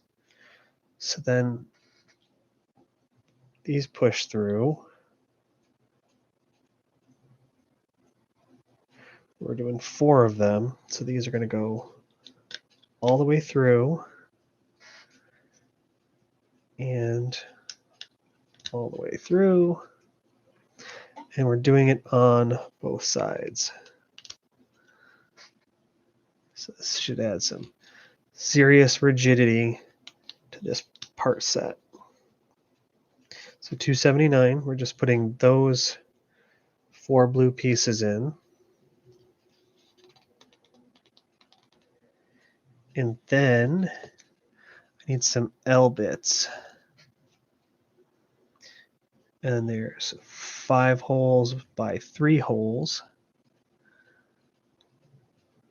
And none of them have cross bits. Okay.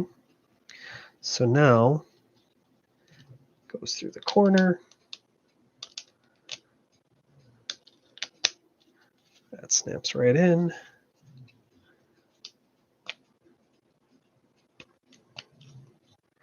That's those 2 pieces for step 280 done. And now, oh geez, we're going to add 12 black pins. So we're really going to be attaching something here. 1, 2, skip, 3, 4, blank, blue, blue, filled, blue, 5, and 6. And since we're doing 12, we're just going to do the mirror of that. So 1, 2, skip, 3, 4, skip, blue, blue, filled, blue, 5 and 6.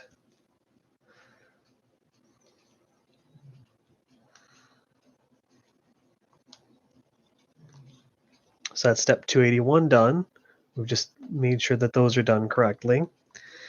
And in 282, I need 8 of these. Okay, so we're going to do 1, 2, skip 1, and then 3, 4, and I have a peg on the end. Now we're going to do that to the other side. 1, 2, skip a peg, 3, 4, and a peg on the end. So we've done this outer bit. Then we're taking the pin to stud. We need to put 4 of those in place. So that goes 1, 2, 3, and 4. So we've got pins here in here that adapt to studs on both sides.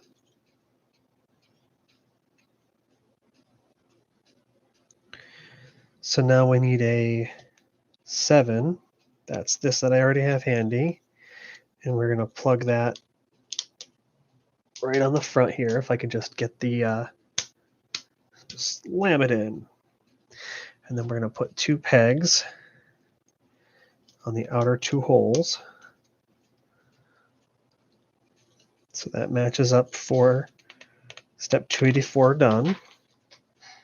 In 285, we're going to make this front bumper bar. So we're going to start with the black double doodler, and we're going to get 2 of these gray double sides with a hole in it.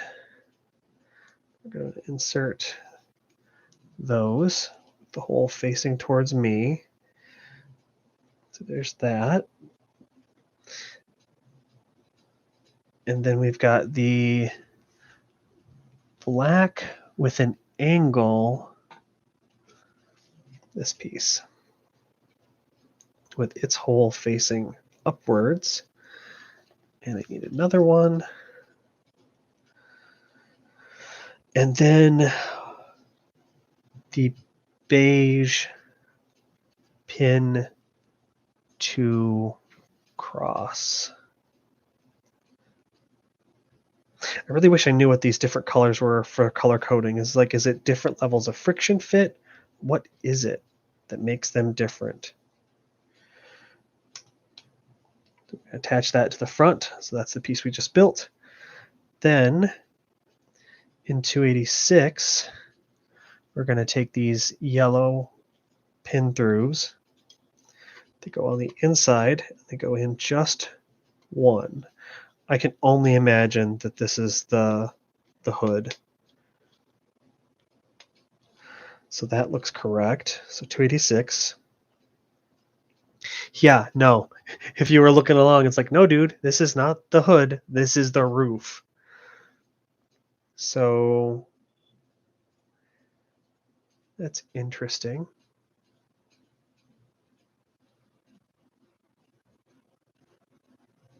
Yeah, so like looking at the front of the box, it's like very clear, like this is what the hood's supposed to look like. If I was a little more situationally aware, I could have told that. So it's saying this is where this connects. And then it's looking at this view, and it's saying that the circular red bit is going to have something to do with this assembly. So what we want to do is we're going to connect this through. Yeah, okay, so you can see that. So I connected it here and pushed that pin through. And then what it's trying to tell me in the documentation is make it so, hold up. How does that even work?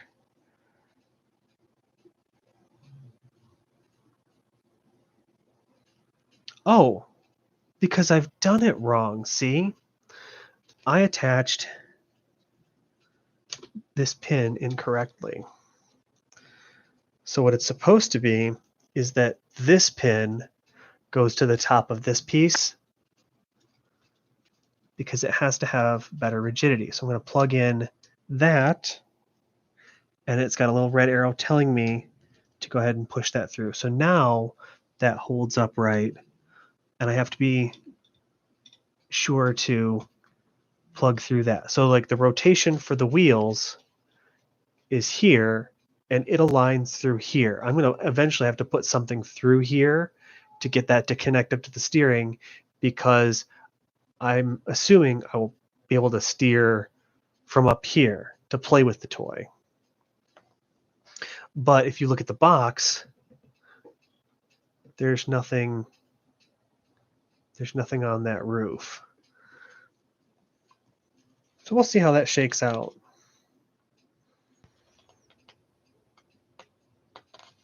So 287 is complete.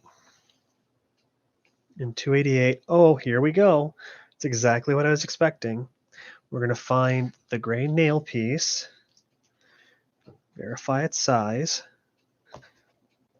and drop it immediately.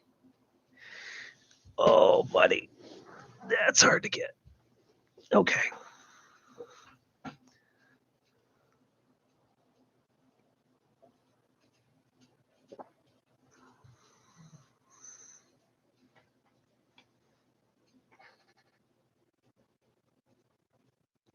And we're looking for a gear.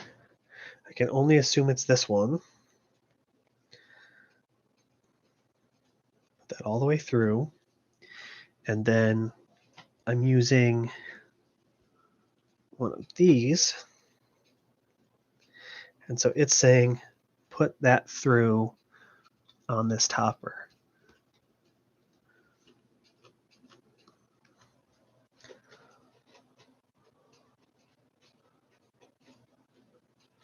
So I find it fascinating that like this bit is not included on the display photo because this isn't on the actual vehicle, but you need this to be able to turn the wheels if you're playing with it as a toy.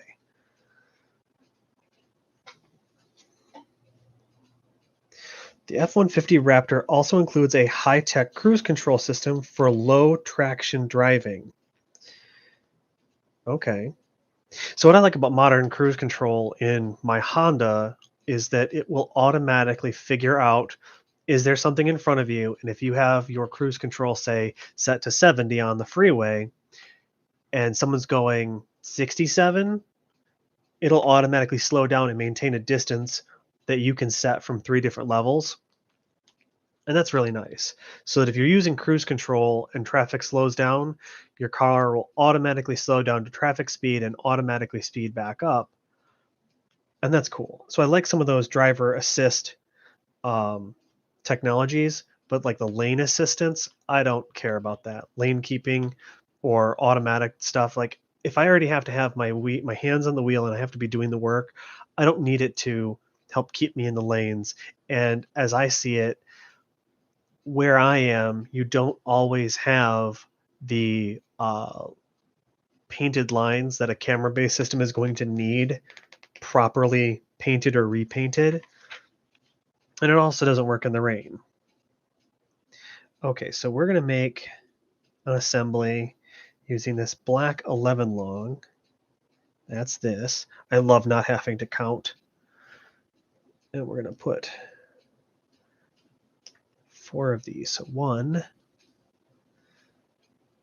2, skip 1, put a pin on the other side, skip 1, and put a pin. So we're making that. And I keep pushing my directions out of frame. So then we've got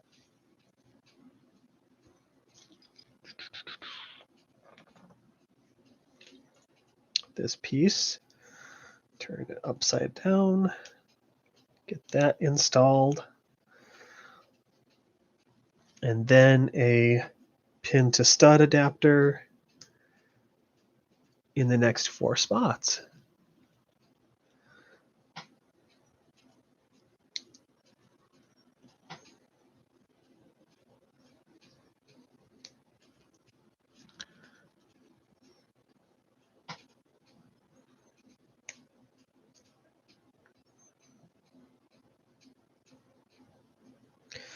And then we're going to install that so that the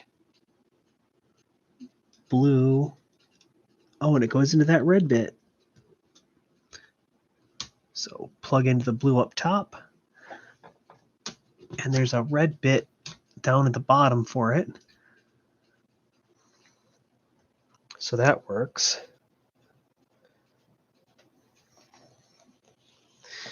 Now we're going to flip the whole piece around.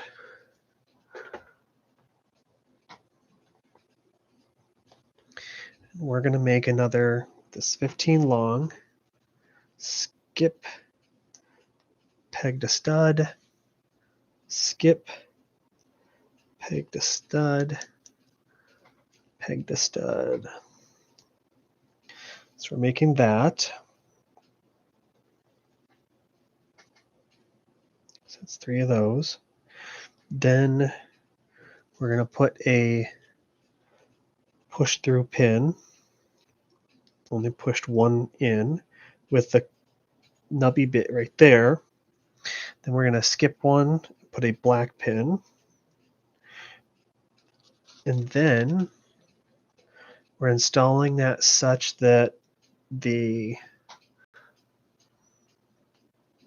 top goes to the back. Come on.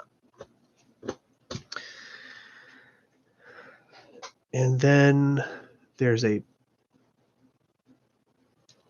blue and red bit that need to connect up. Oh boy, this is getting difficult to get all these pieces to connect all at once.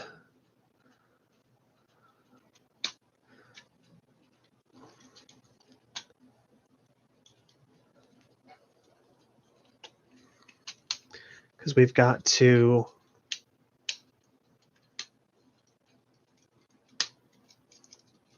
there we go. And hopefully nothing has popped out while I've done that. Oh, good thing I double checked because it had. Sorry, that's off camera while I'm getting that close to my face. So this connects where I was trying to get this, and this is like the orange, the black, the blue, and the red all to get through. And I ended up pushing out the connections over here. So that was this step. That's completed. So step 290 is complete. 291, we're going to build the other version of that black bit. Measure this up for the 11 long. We're going to put a black pin, skip, and on the other side, put a black pin, skip, and one more black pin. Then I'm looking for this piece. Snap that on. And then 4 of the pin to stud adapters in a row. 2, 3, 4. There we go. So this is what we're making.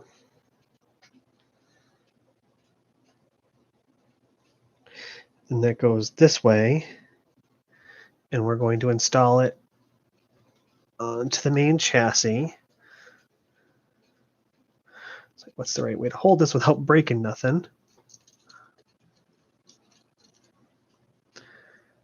And so I'm looking to get the bottom and this top aligned at the same time. It's the right way to get the leverage I need, because we're trying to put these together. Come on. There we go. So that goes through there. I'm trying to see if I can get this. There's like no angle to show you where that is, because it's trying to get this. Yeah, it's like doing this as a mirrored motion. It's just super hard for me. Anyway, so get that plugged in.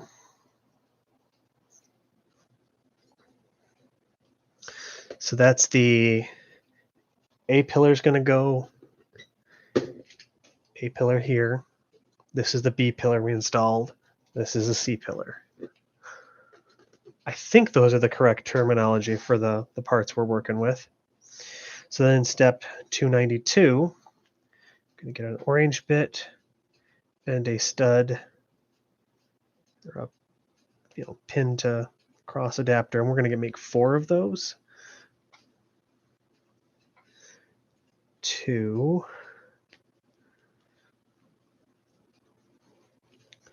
3, and 4.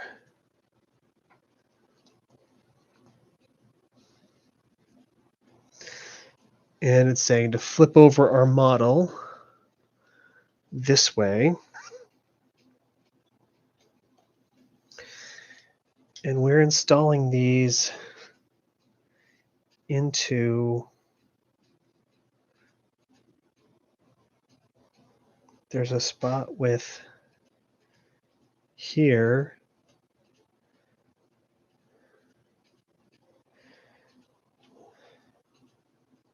Did I?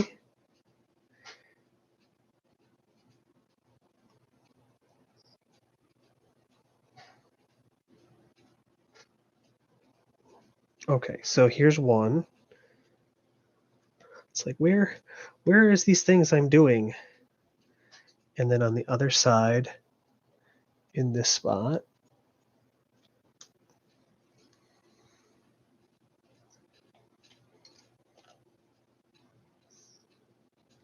no, I've just made a mistake. This isn't what's supposed to be there. I am supposed to put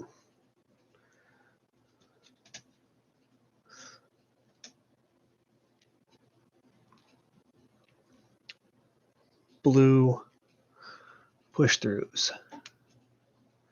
That is what's supposed to go here. So I'm still not quite getting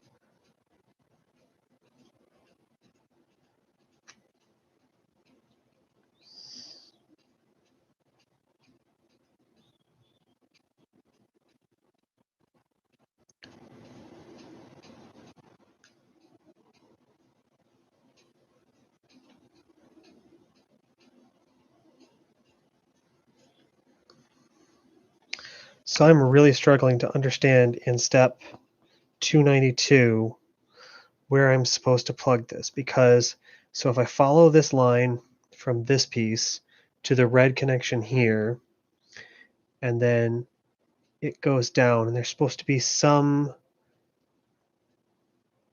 black bit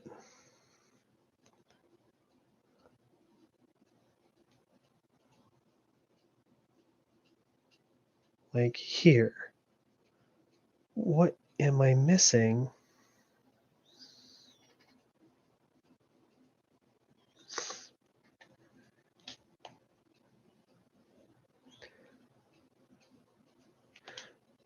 Did I do this wrong?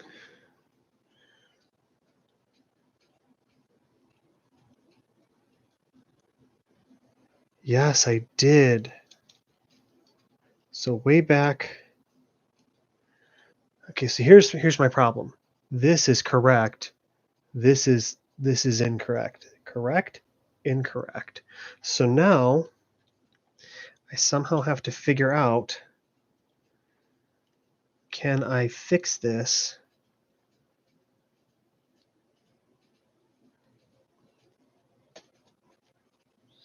I can't tell you what step I made this error on, but I definitely made an error.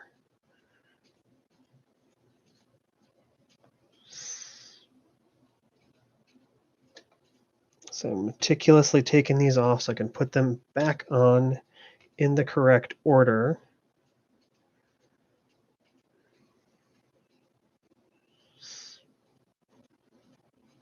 Hold up. Am I right about this?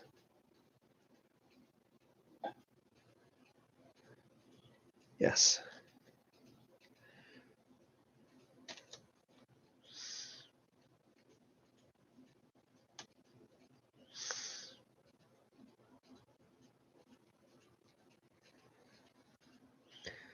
So I would love to go back and figure out how did I make that mistake, because I'm pretty sure I followed the directions appropriately, and I have no idea where that step was. It's like it looked like it was supposed to. So, note to self. Step 292, I had to go back and fix an error that I don't know where it came from. So now that that looks like it's supposed to, I have this bit where I'm installing piece,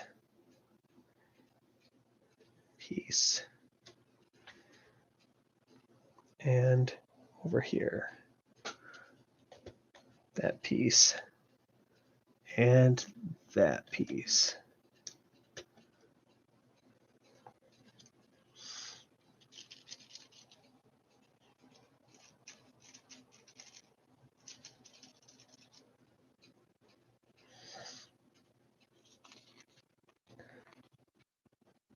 Okay, that all looks correct for 292.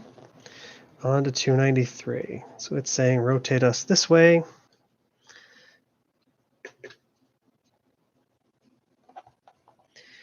And this is telling me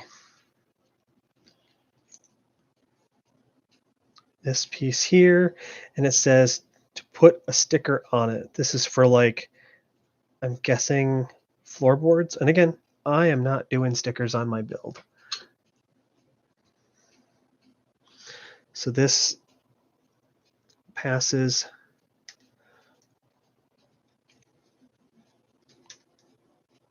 through the blue and the orange.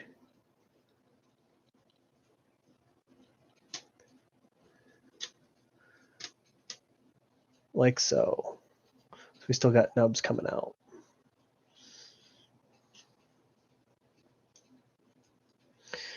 So that's the stepping board, running board thing for the passenger door, I assume. Then we're going to get this longer bit and 2 black pins. So skip 3 and then 2 pins in a row. And put on another running board sticker that I'm skipping. We're going to install that so that it's right here.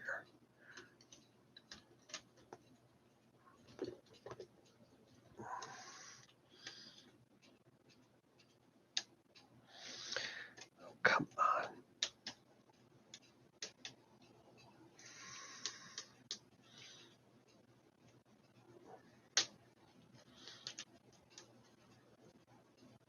There we go. So that's installed the way I want. Let's see if I can get some contrast for you there. Okay, so that's 294 is completed. On step 295,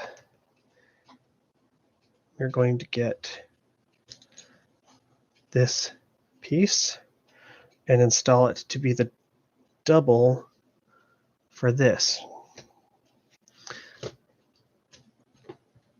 Oof, I did not want to connect up properly. I just pulled the one piece out instead of putting the new piece in. All right. So we're adding this piece here. So that's done.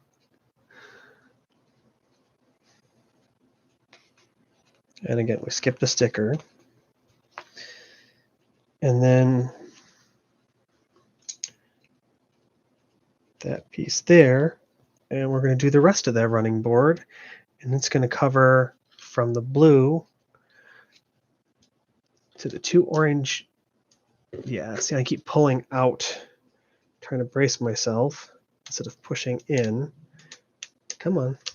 It's kind of difficult for me to get all 4 of these pins to pop at once. And it's like, I'm sure angling it and not being right on is almost helping. Okay. So now we've got, I'm going to try to see if I can get angle it so you get some glare to see the bits, but not getting it. It's fine. Okay. And again, we're leaving those stickers off.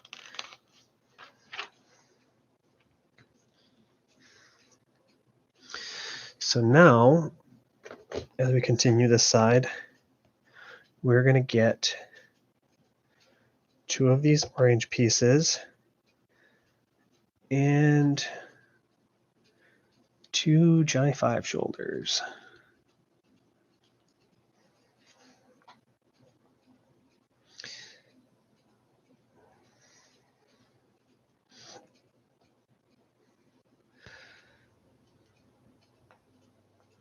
And then these, that rotated correctly, go on from the back where push one through on the blue and then one through to the black that's on the bottom. And then we're going to do the same over here.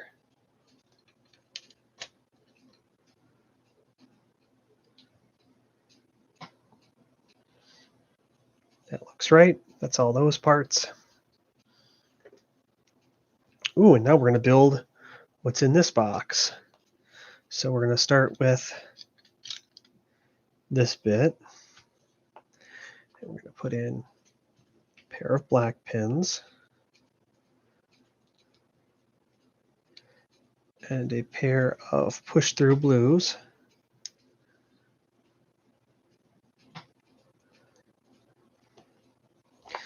And then we're going to put on a 9 long orange centered there, like so. Then it's got a sticker that I'm not putting on.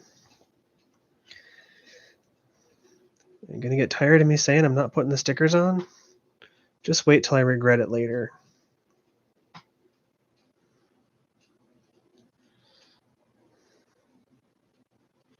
So we've built this little doodad following this. We're going to pin you through like so. That was step 300. Excellent. Then, so this is not the right orientation, because what it's telling me is get this piece, put through a pin, and then I have to rotate it around, which, like, what I'm making, how I'm installing it is a mirror of how it's shown. That could be better, Lego group. Okay. And in 302, get another one of these. Wrong size, right size. That's nice. And we're going to install that over this orange double and into the black 2 pins. So that's done. Hey, it's a door assembly.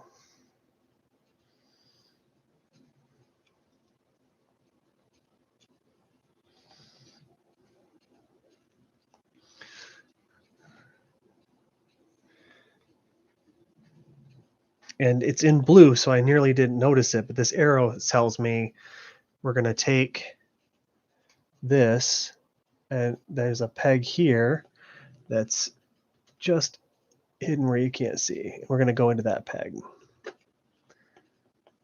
Oh, and it actually plugs in down here too.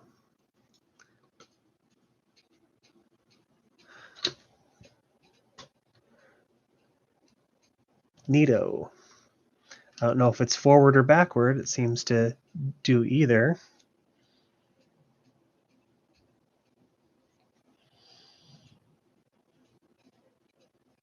Did I somehow miss a step? Yes, it said 2, which means this one over here. See, that's why I got to double check your work. That's the wrong one. This is the correct one. There we go. That looks like it should now. Step 303 done. And it looks like we're going to build another door. So this piece, and we're going to do 4 black pins. 2, 3, 4, and then another 4 pins. 1, 2, 3, 4. That looks correct. And then we're going to do 3 and 5. And that's centered there. So now this is a little directional. And this 9-bit, we're going to pin to stud, skip 1, pin to stud, and there's a sticker, which we are, guess what, not doing. And that installs there. 307 is done. And we put a red one into a doubly do, into an orange. Oh, we need to put the red stick in there. So there's that. And we run through there like so. That's what we've made. 308 looks good. 309, we're going to get a 9. Huh? Yeah, that's right. Push it through the orange, get it aligned with the black pegs. So that puts that in. And then in 310, we're going to get a Johnny 5 arm. I keep saying arm, but I mean shoulder. Looks like Johnny 5's shoulder.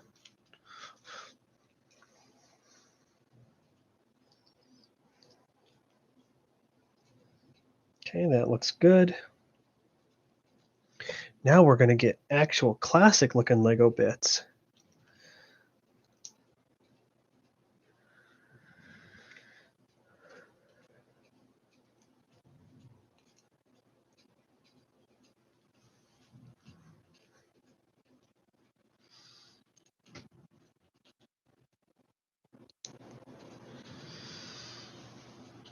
And there's a rounded peg.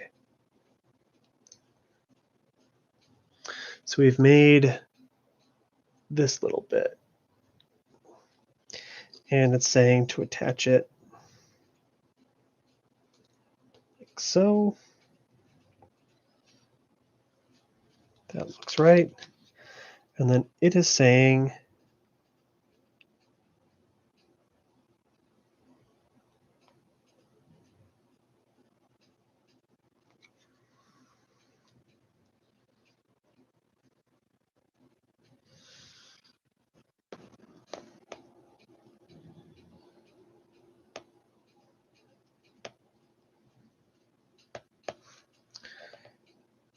this goes here.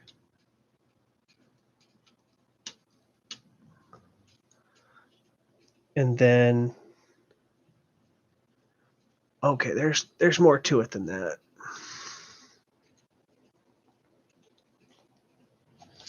There is a connection that I don't know how to make. Okay.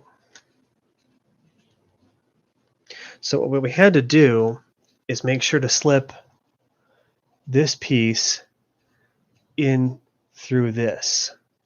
Now it seems to just be sort of friction fit in place, but now my door opens and closes. And I guess I didn't close the rear door previously. I don't know if it told me to or not. Let's go look.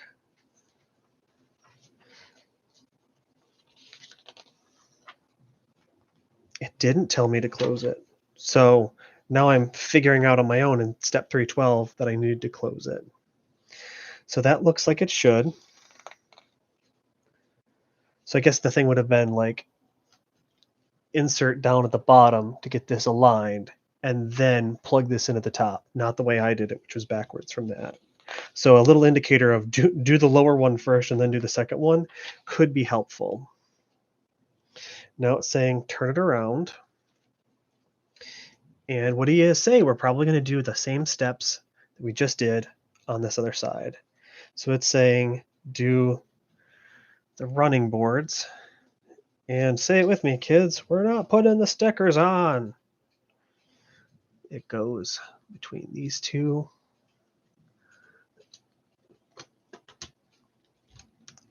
And so now it's a complexity and weight that's now sort of difficult to be manipulating. So that's that one piece. And now we're going to get, is it you? No. Is it you? Yes. And then we're going to go skip 3 and then put 2 pins.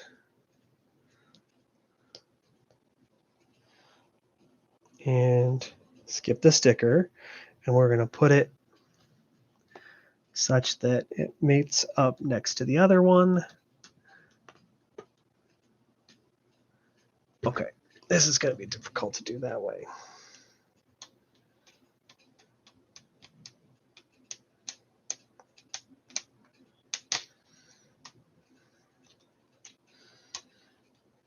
Okay, so there's that piece put on. So that's 314 is finished. In step 315, we're going to grab this one. We're going to skip the sticker, and it's going to connect starting from the back blue peg through to these other pegs. And just like it was before, instead of pushing it on like I intend, it's pulling the other stuff off. Okay, so that is correct. And then we're getting this piece, skip the sticker, and installing it up front. There we go.